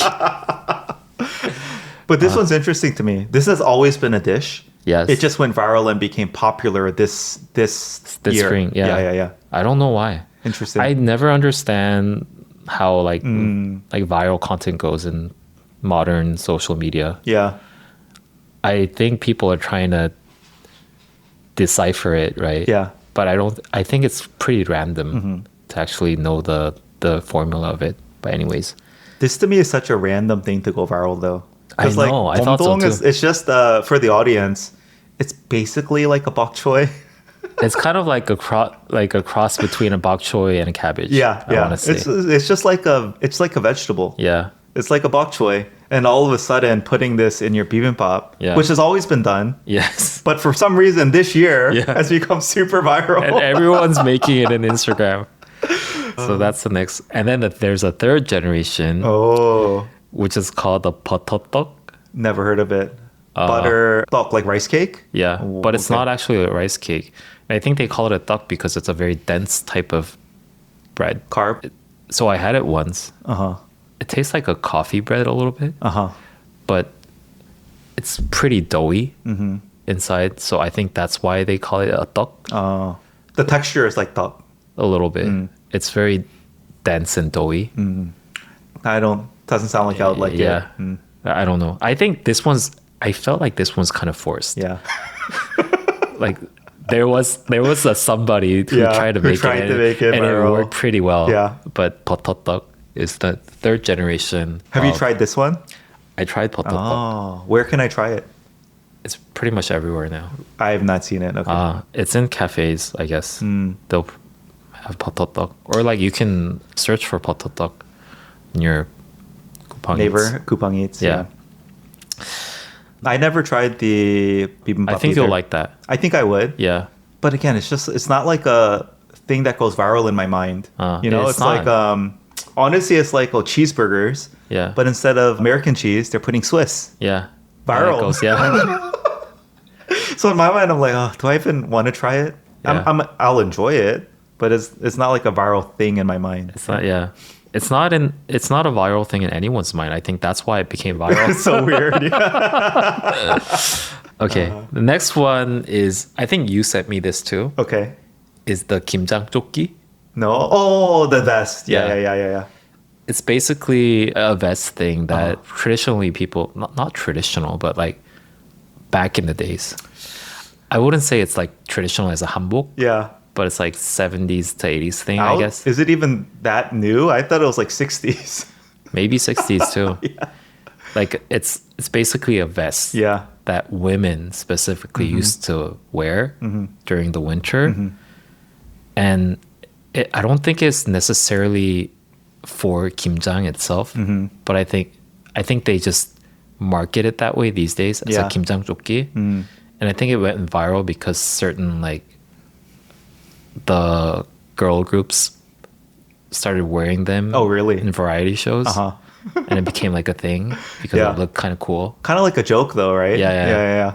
Like, let me wear this really outdated, kind of tacky Yeah. thing that my grandma would wear. Yeah. So it's not a trend in a way that people will actually wear it in daily life, but it's a trend in that you would give it to each other as a joke. Yeah. Yeah. I have one at home. You do? Yeah. Because someone gave it to you? When my mom was visiting, her friend gifted it to my wife. But I don't know if it was as a joke or like, this is I'm real pretty fashion. sure it's a joke. Okay. I think it's hipster Yeah. when a really young person wears it. But if you're like in the middle, Yeah. it's not even worth the risk. Yeah. I see people wearing it, but it's like a marketing thing, right? Like they want to stand out, they want to be funny. Like they'll wear it in like Myeongdong Street when they're trying to sell something. Yeah. So it's a Kimjang 조끼. Oh yeah. The last one. I love it. I like anything retro or anything that reminds me of old Korea. I love. Yeah. So I love it. Have you tried it on? I have not worn it out. What color is it? Pink. Yeah. Pink. Okay. I'll bring it one. Maybe next recording I'll bring it. That's okay. The last one is Gwanghwamun. Gwanghwamun, the mountain, The mountain is trending. is trending. What? Why? So I didn't know why it was in trend. Uh-huh. So I searched a little bit, Yeah. and apparently this very famous mudang came up on a very famous TV show in Korea, which is called Yukizu or something. It's like one of the most famous talk shows. And Okay. that interviews actual like real people. And this person said that if something's not going well in your life, go to Gwanghwamun. And then starting from the next day, it was lines and lines That's so funny. in Gwanghwamun. Yeah. I don't know if it's still going on right now, but I heard that at peak, you couldn't like you literally had to like stay in Oh my gosh. line Yeah. to as the you peak. walk, as you Yeah. hike. That's crazy. So that Where is Gwanghwamun? I've heard of it. it's Not in relation to this trend, but I've heard of Gwanghwamun. Gwanghwamun is in the southern part Of of Korea? Seoul. Of Seoul. Yeah. Yeah, it's accessible. It is I accessible. feel like I've hiked it. Do you know where Seoul National is? It's near Seoul대. Gwanghwamun. Oh no, I've never seen. I don't think I've been here. Okay. Gwanghwamun was in trend. June, I don't have any trends, but I thought it'd be fun to talk about some trends at my kids' international school. So, Elementary. what's trending in international elementary school in Korea? Have you seen these mechanical keyboard keychains? No. So first of all, keychains are huge. You know, everyone collects tens, if not more, of keychains on their bags. Keyboard in like musical terms or No, like a typing keyboard. Okay. Like you know what a mechanical keyboard, right? It makes that satisfying like Yeah, click yeah, sound as you yeah, press yeah. them. So what they do is like they just customize a 4x1 brick with these like keyboard keys. But the keys can have anything on them. But sometimes they have LED lights underneath but really like my daughter just like, Dad, it's like it's so ASMR. It's like, don't you love it? It's so ASMR. And so by the way, she's never typed on a keyboard in her life. I think she's seen one in my room, but she's never used one, I think. Maybe she has used one in school. But, you know, she's on an iPad. They use the digital screen. Oh, so for them, it's like a retro thing. I don't know what it is, but like they just take 4 keyboard keys and it's like the mechanical sound plus the lights plus the customization Yeah. on a keychain. Yeah. These things are crazy. Like Really? they just build them, give them to each other, wear Is them, it- change the keys out like for Wait. their mood. Is it that specific school trend thing? Or This is it I'm not sure. This I'm not sure. interesting? But yeah, that's I trending. want to get one though. Though they're pretty sweet. It's kind of cool. They're pretty sweet. Yeah. You can customize whatever you want, right? And so like anything on the key, you can pick which key you want. And then they'll put like emojis on the keys or pictures or icons or whatever. So Yeah. they are pretty cool, admittedly. They're not cheap. I was shocked how expensive they were. Are they like 2만 원? Like almost Iman. Whoa. Yeah. Crazy. And I was like, you're gifting them to each other? Like, these are expensive. So 2 Dubai 쫀득 cookies. Oh, but you know what it is? Actually, June, even my 초등학교 1학년 kid, Yeah. she got them from her friends too, I think. Oh, so it's like I think it even reached the Korean kids. Oh, it's like a countrywide thing. Or region, I don't know. Nice. Again, they're sweet.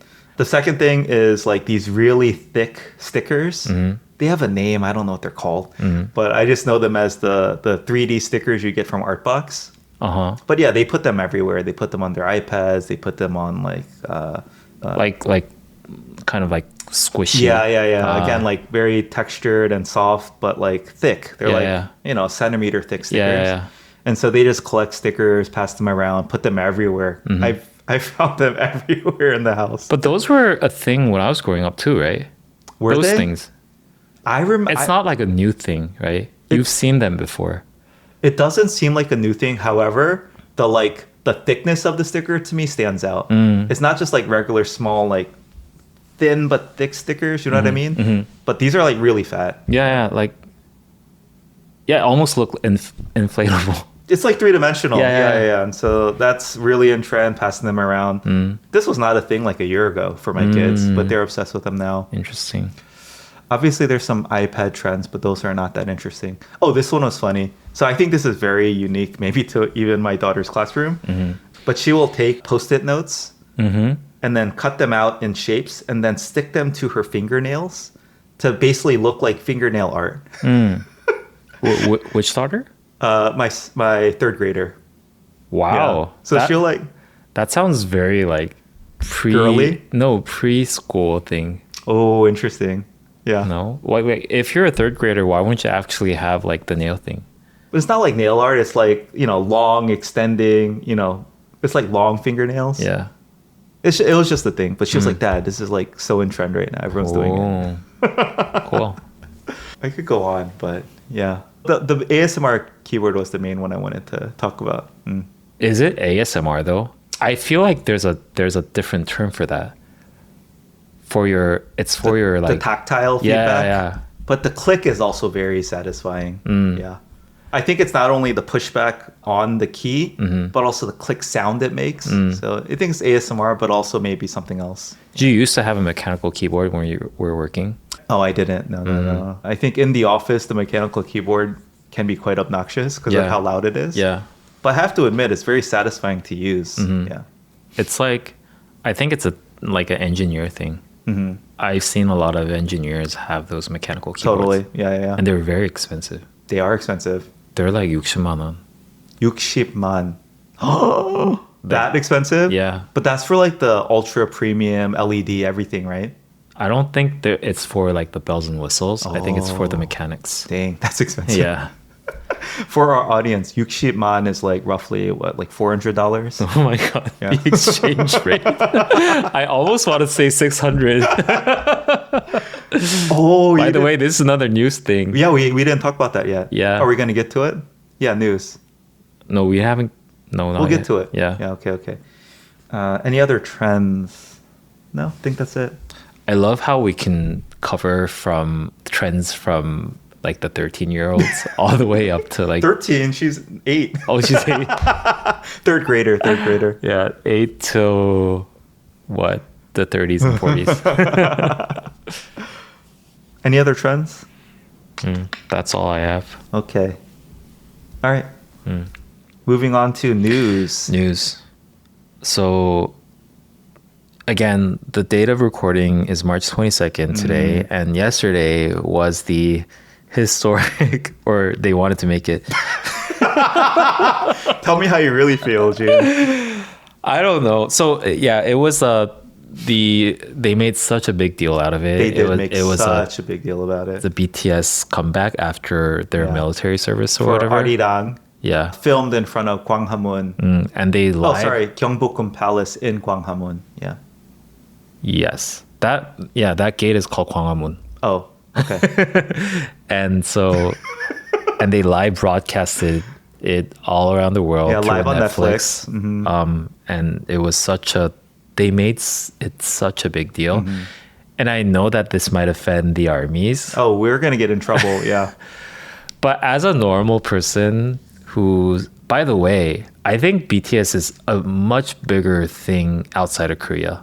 They're huge. For a 40-something-year-old Korean male, I think BTS most of my friends and acquaintances Yeah. said that, oh, this is the first time I knew that there were 7 people. Oh, come on. No way. Yes, No I'm not even way. joking. I'm not even joking. That level of Yeah. indifference? Yeah, they don't. I think Come they're on. a much bigger outside of Korea. That's wild to me. Yeah. I saw a very interesting, funny post on social media in Korea, which got very viral after Yeah. this thing. Is that for BTS, the young people, like the teenagers, think, oh, maybe they're popular amongst the 30, 40-year-olds. Oh, yeah. And the 30, 40-year-olds are like, they're maybe popular With the amongst younger the younger people. And so like no one's really. Yeah. I think it's all the like International hype, Yeah. sure. Anyways, so there was such a controversy around where it took place. Yeah. Because they did it in Gwanghwamun, which is like the very, very city center of Korea, which is supposed to be a big business district. And a lot of people are passing by that area. Yeah. And they blocked the entire place, right? Oh, June, I think they shut down 3 adjacent subway stops. And So- they shut down the adjacent buildings, which I was saw that too. Yeah. a very big controversy Yeah. because they're actually offices. Yeah, we have to work. and they force people to not go into the It's office. crazy. Yeah. Anyways, and then All for a K-pop band return. I mean, okay, to be fair, I think they are the biggest K-pop boy band in history, For sure. Yeah, Yeah. that's undisputed. or if not the biggest boy band in the world right now. I think that's probably also Yeah. undisputed. Yeah. But so maybe I'm kind of out of place, but it's Yeah. because I'm not a huge ARMY Uh-huh. or like I'm not really acknowledgeable, but I just feel like they tried too hard. So I want to get into another theme that I dislike about how they position themselves. Okay. Should I go into it now? But I wanted to hear your Well, initial also we should thoughts about- talk about the show itself. Yeah. But I mean, they were again, I did a quick scan of the Korea Herald, which is a Korean news source that typically reports outside of Korea. Yeah. Honestly, I think 14 out of the last 16 posts were about BTS and the Arirang return. Yeah. But yeah, that said, it was huge news. They were sending out notifications to every single cell phone in the country. Yeah. In both Korean and English. That was the Basically, first, I think. preparing for this event. Yeah. I know my own church group, we changed plans to work around this because we did not want to go anywhere in Seoul. Yeah. Traffic was going to be nuts. Yeah. Like literally, like everyone's daily life was disrupted for this. Of course, I see the good things for the country and Korean tourism and Korean culture and things like that. Yeah. But just like, could anything be worth this level of like public disruption in Yeah. the city? Yeah. I don't know if the answer is yes, but anyway, yeah, it was kind of crazy. For me, the angle that was sad was like even being in Korea. Like my wife and I, like we didn't even think about trying to go. It was just impossible. Yeah. And so like not only was it hugely disruptive, we had no chance of even trying to attend this thing. So like we couldn't even enjoy it if we wanted to. But yeah, my thoughts were, did it feel out of place? My initial thought was like, wow, Korea really does embrace this K-pop group and K-culture, and they're exporting of this Hallyu, right? At the highest level. Yeah. Because this needed like the whole city's commitment and Yeah. sign off to do this. That just shows to me how much they value what BTS does for the country. And I think like seeing this level of interconnectedness with like a pop group Yeah. and the city government at this scale, to me was, it felt a bit odd. But also, in my mind, it made sense because I agree with you. BTS does so much for the country, and it's such a phenomenon. Yeah. And it's what everyone knows Korea for. So it makes sense. Yeah. It was kind of a cool thing. On that point, Yeah. that on that same social media post, there was a second version Yeah. saying the government thinking, oh, people might like this. And then the people thinking the government might like this. Anyways. I don't know. We should talk about watching this show itself. Yeah. I was very proud. My wife was in tears. I can't say I quite got that emotional, but I did get emotional. Like knowing just like millions of people around the world are watching this thing happening in the heart of the Korean city center in Seoul. in front of like the most historic landmark, right? Really, it's like number one historic landmark in Korea is the palace, right? Gwanghwamun, Gyeongbokgung Palace. And for them to be performing after military service, it was pretty epic. Like I have to admit, this was awesome. I do think when they were so paranoid about the safety that when they did the like pans and the zoom outs, it wasn't that impressive. Oh, because they segregated. Yeah, they were so scared. I think rightfully so after Itaewon and the crowd crush tragedy. But they were like so paranoid and careful. Yeah. It wasn't like it didn't even seem that epic when they zoomed out. Yeah. It wasn't like, a million people gathered in one area. Yeah. It was like 20 sections of like 1,000 people each. Very well partitioned with like, 4-to-1 ratio of people to law enforcement. So I don't know. We watched the whole thing as a family. Yeah, I don't want to say it. Say it. I mean, I don't, I don't love K-pop in general, right? So, but obviously one of the major talking points I felt was how much of their album was English and how much they were trying to, I think, appeal to the global, let's say, more Western pop style, if that made sense. So, yeah, especially in light of their album being called Arirang, it's like, again, the most Korean, like, epic Korean cultural historical song, right? It evokes so much emotion for Koreans. And then to hear their entire album being spoken in English, I was like, so the online discourse I saw was people defending them, of course. Being like, let them do whatever they want. Who cares if they sing in English or Korean? Don't put them in a box where they have to speak Korean. Again, almost like fetishizing them as like, you're a K-pop group, be ethnic, be different. The other hand, it's like, let them be creative and express themselves however much they want. But the other side of this was like, clearly they're just trying to like appeal to the masses. And in the sense they lost their roots, right? Their roots were like really, I think, meaningful and authentic lyrics, speaking out a lot about social issues and things like that. And also just like their camaraderie, which I don't... You know so much more about BTS than me. My wife loves them too. So, but I don't think that camaraderie went away. And at the end of the day, that's what I like about them. At least their image, right? Who knows what they are like in real life. But their image is so refreshingly like earnest and honest and pure. So it's like it's hard not to root for them. Yeah. Right. And so in that sense, it's like I'm a big fan of what they've done for Korea, for Korean culture, for Asians, Asian Americans, all over the world. Right. And so for that, I'm eternally grateful. But as far as their music, I mean, I don't know. I don't really care that much, to be honest. I'm not going to say one way or the other. I see. Yeah. I have two things to talk about. Did you watch it though? I watched the last 20 minutes. You didn't even watch the whole thing? Yeah. Anyways, so I think I can talk about the performance itself and then like their whole album and theme, right? The performance, I think I was surprised how they were so good at doing a live performance. But I think the overall stage and everything was a bit of a letdown. Yeah. Because there was so much production anticipation going up to this like event. And I think actually seeing it was sort of anticlimactic to me. Because like the stage setting was just like whatever. I have a question. Yeah. Was the backdrop a digital screen or was that actually the palace? Oh, it's a bit of a...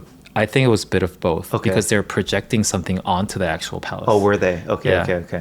At first, I literally thought it was like just the screen and the projection of the palace onto the screen. Yeah. But you thought they were projecting onto the palace? I think so, yeah. So I think that was a bit of a letdown. Also, to your point, the way that the audience were all segregated and didn't really look like it was a huge thing, right? Yeah. That was kind of a letdown. Like that one member... He had like an injury, so they couldn't really do the choreography thing. Which he's their lead too. RM. Is he? I think he's the leader. Yeah. He always does the English speaking for the group. I think historically. I mean, to be fair, I think his English is very good. Yeah. So because of that one member got injured, they couldn't do like the actual dance thing, which I think they were very known for. Yeah. Which was a bit of a letdown. Yeah. But and also. At the very end, they like zoomed out to show. I think they did it multiple times, probably during the show, to show like the more macro environment of where they're performing. And I think the because of the very reason and for security, they closed down all the adjacent buildings. The adjacent buildings were all black. Yeah. So it didn't look like a modern city. And the scenery was kind of like it could have been looked better if it looked like an actual like city lit up, right? Yeah. Now the second part about like how they're positioning themselves is what I really have a beef with. I think they're trying too hard to become like this Korean tradition ambassador. I feel like it would have been so much better if they just did them. Yeah. And not trying to be too like we have to export Korean traditional culture. Like number one, like performing in front of like the palace. Gwanghwamun, yeah. And their whole like like calling it costume was like an inspiration from like a Korean traditional whatever. Oh, I didn't notice anything about their costumes. Yeah. Were they like incorporating traditional Korean cultural elements? That's what I saw I didn't on see. Instagram. I mean, I didn't notice that. I think like some famous Korean designer designed it in reference to like Korean traditional armory. Oh, interesting. And then their album name is Arirang. Yeah. And like their symbol is from the Korean flag. Like it's like too much. Too much, yeah. And one of their album in their song is called Number 29. And what does that reference for Korean? And so I researched because the whole song is just like one bell ding throughout like three and some minutes, right?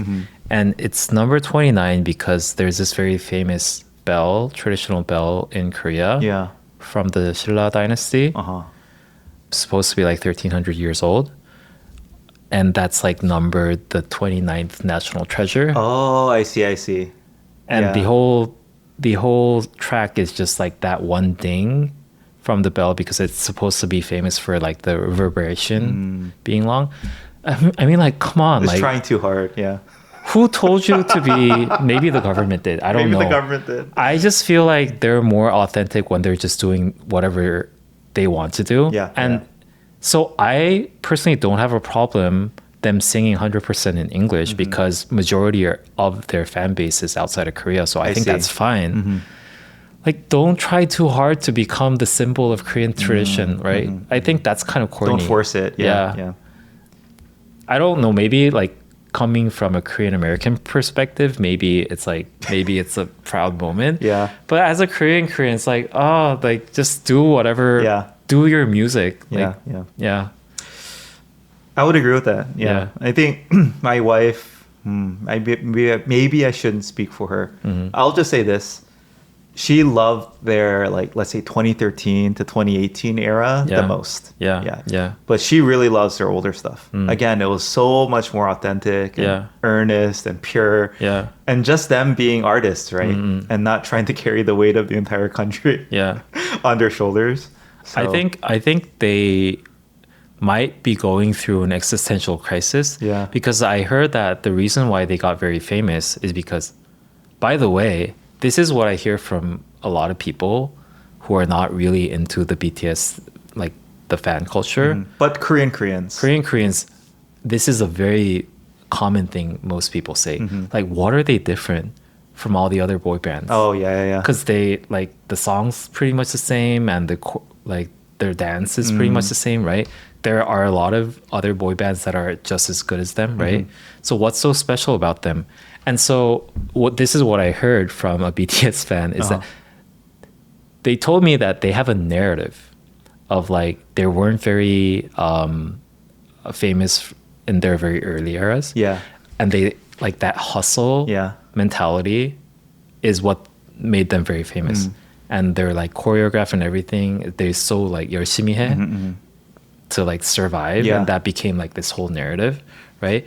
And now that they became like this big thing, they don't really have to do that. Exactly. Right. So I think they are going through this existential crisis where like now they're so big that they feel some responsibility to represent Korean traditional culture, which like, what do they even know about Korean traditional culture? They're a victim of their own success in that sense. And again, my wife loves them because of two reasons. I think one, all 7 members, they basically, to your point, they came from nothing in a sense. Yeah. Right? Just through sheer hard work. Yeah. They weren't like Taylor Swift, whose, parents paid for whatever and could do all this, They're not Nepo babies, one. Yeah.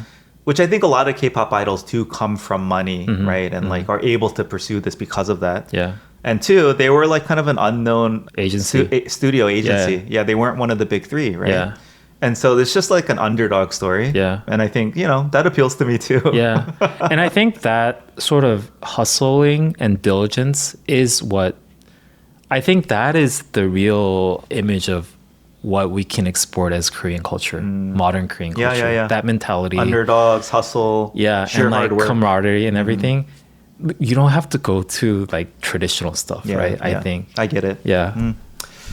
Again, the other thing that really appeals to me is they genuinely seem to like each other. Yeah. It's wholesome. That's I all I thought can so say. too. Yeah. Yeah. Like even the fame and the seven of them, like all the dynamics. Yeah. They just genuinely seem to like each other. And so, it's fun to see them having fun when they're performing. Yeah. Yeah. If any armies are listening to we're this, dead. like, yeah. I know, but like, I'm open to, your opinions as well. But I'm pretty sure this is what an average Korean would think. Good. Yeah. Yeah. Oh, I shouldn't even tell you what an average American would think. If I told you what an average American would think, we'd be cooked. But I will say personally, for the record, I am incredibly grateful for them in all of what they've accomplished. Yeah. I do think too. they are, very good dancers. I think very good vocalists as well. Yeah. And it makes me proud to know how popular they've become globally. Yeah. But I'm just not a big fan of K-pop in general. So, And I realized when I was watching the show, I realized that I know all their names. Oh, see, and that's a big deal. Yeah, you not only knew there were seven, you knew their names. I knew their names. I do not. I've always known there were seven. That's how popular they are, Yeah. I think. Yeah. I know, I'm not even going to. RM. Yeah. There's a Jin. There's a Shin. Is that the same as J-Hope or is J-Hope different? J-Hope is different. There's a V. Yeah. Oh, you know 4. I think I'm stuck. Help me out. There's Jungkook.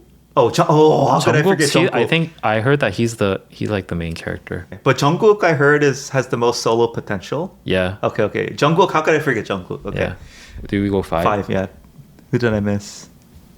This is so embarrassing. Wait, RM. V, Jin, J-Hope. J-Hope, Jungkook. Jungkook. There are 2 more. Oh, Suga. Oh, Suga! And then how could I forget? Jimin. Okay, yeah, they're all famous. Yeah. Sugar and Jimin. Okay, but I couldn't have told you that off the top of my head. Yeah. Cool. All right. The other final thing is, as you've said many times, just relative to the hype. Yeah. I think the performance, everything was fine. Yeah. It's just relative to how hyped it was. Like nothing could have met up to Yeah. those expectations. Yeah. But I'm just glad that nothing really happened, like in terms of safety. Yeah. And for them, I'm glad they got this over with. Like, imagine how much pressure they had. Yeah. I think now they can hopefully just go back to being artists, right? They got this comeback over with. They're out of the army and they can just keep going. So, yeah. I hope for them to continue to be very successful. All right. Right. This week's listener feedback is from a very heartfelt and flattering, I guess, email from one of our listeners. But I thought there were some really good points in there I wanted to bring up. So June, with your emotion voice. Yeah, it's from Sewon Lee. I'm gonna skip the beginning part. It starts with dear Jun and Daniel. Thank you for starting with my name. Usually it's Daniel and June. 맞죠. Jun and Daniel. That's kind of interesting. Okay, I just realized that. Okay, it says, I listen to or watch your conversations during almost every spare moment of my day. So my family, coworkers, and my friends have started calling you two Sewon celebrities. At one point, someone even asked me, completely seriously, whether you two record new episodes every single day, because I always seem to be listening to a different one. I spent a brief period of my life living in China, and during that time, I experienced a world where the Korean way of doing things, culturally and socially, wasn't the only answer. That experience was incredibly liberating for me, and it opened up my perspective in ways that have stayed with me ever since. I've since returned to Korea, and now I live the fairly ordinary life of a 직장인 in my mid-30s. But I've always longed for spaces and people where open conversations about different perspectives and ways of thinking can happen. Somewhere along the way, I came across your podcast. I really enjoy all the conversations the two of you share on the podcast. I even remember listening to one episode where the two of you seemed a little tense while discussing a particular topic, and oddly enough, I found it incredibly liberating. I think someone left a comment in Korean saying, 이게 대화지. I remember thinking, yes, this is what real conversation looks like. And then I want to fast forward. Skipping ahead a bit, they then go on to say, I believe that many Korean listeners probably resonate with what you say, especially when you talk about the sense of loss in today's Korea, particularly in Seoul, and the longing for a looser sense of community. And then she says, for example, I spend 5 days of the week in Seoul and the weekends outside the city. As Jun mentioned recently on the podcast, outside Seoul, people greet each other in elevators and exchange a few words in parks or cafes, and small conversations happen naturally. One Friday night in another city, I found myself warmly greeting someone in the elevator. Then on Sunday evening, when I returned to Seoul, I instinctively greeted someone in my building's elevator and got a very confused look in return. Moments like these always remind me of your conversations. Yeah, I mean, obviously it's a very flattering email. Feels good to read. But I wanted to bring up a few things.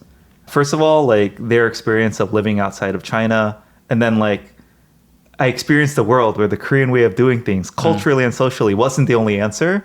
Like that is literally my feeling when I came to Korea. And like I was like, oh my God, I have to get out of this American mindset. And it was so refreshing and just like really liberating for me to think like, oh, the American way of doing things isn't the only way. It's not always the best way. It's just the only way I knew growing up. And again, of course, like America number one, like thinking that America was the best in everything, I naturally assumed the American way of doing things was the right way. But it just resonated so much with me when I read that. And for us to be able to share that with listeners, I think is really special to me. But I think the situation where people live in Seoul to work 5 days a week and then return to their hometowns is quite common. Is it? Yeah, I think I know at least a few other people, and I don't know that many people, so I know a few people who do this. And I think that is maybe pretty foreign too, to think about. Yeah. Versus like commuting 1.5 hours one way every day. Just live in the city, rent a very small place, and then return home for the weekends, right? But I think that was interesting. And leading into the next point where like, I guess I've never lived outside of Pangyo. I've never lived outside of this area in Seoul. But yeah, I guess knowing that it's not the same outside of Seoul, yeah, it makes me feel better. And a part of me makes me wish I had lived outside of Seoul maybe. But yeah, it's just not practical, at least for me. There was no good schools for my kids. But yeah, part of me wishes I lived in like Busan or like one of the more like a city, but not Seoul in Korea. I think I would have had a better time. It would have been less English friendly for sure. But I think I would have had a better time. I think if it weren't for like how most of the jobs are in Seoul, if that aspect is you're free of that, I think living in those kind of cities, like a city but not Seoul, is way better in terms of life quality. Yeah. I don't know if I've ever said this so explicitly, but I think maybe it took like 3-4 years, honestly, for me to realize like Pangyo is not just any city in the Seoul area. It's like, I think there's Gangnam, which is like the place where all of the money is. But then Pangyo is like right underneath that. But because it's not Gangnam, people living here have like this chip on their shoulder and are extra showy, extra flashy. Ooh. Like it's like maybe the worst place for me to experience what I was hoping to find in Korea, which is that Jeong that just transcends everything. Right? I never thought of it that way. Yeah, I literally think this is the worst place in all of Korea for this. Because if you're in Gangnam, like Daechi, that area, Yeah. everyone knows you're wealthy. Yeah. You don't have to like show it off as much. They still show it off, don't get me wrong. Yeah. But everyone knows everyone's rich. Pangyo, it's by virtue of not being Gangnam, it's like just a slight tier below. But you have to show off how rich you are. Is there an equivalent city in the States? I don't know enough to know, but there must be. Yeah. But and then anywhere else, let's say in the Seoul area, it's like a good mix, right? There's like rich people, poor people, everyone's like trying to get along, but like just survive and get ahead. But Pangyo is like especially bad for this type of atmosphere, where it's like very showy, very competitive, like not as friendly. Interesting. And so I think like I didn't realize that until like 3-4 years of living here. And then it kind of clicked. Oh, like literally in all of Korea, Pangyo might be the most like this. I think you might have experienced Pangyo in a much deeper level than me, because I don't interact with people who live in Pangyo, right? I live here, but I don't have a chance to interact with other people living here, really. Other than that, I just like work with people who work in Pangyo, maybe. Not now, but they commute in, right? A lot of them don't live here. They just come here for work. Most of them don't live here. Yeah. So anyway, I think it reflects a lot of other comments we've had on our posts, where it's like, oh, Daniel just needs to move. It's just like a Pangyo / Seoul thing. Yeah. Like if you just lived outside or lived in a different area, your experience might have been very different. Yeah, I think so too. And so, yeah, I mean, again, we're very happy. The location we chose to live in for the last 4 years, right? It's very convenient. And if we had to choose again, we might actually pick it. Really? For the convenience factors. It's close to our kids' school, 5-minute walk to the subway.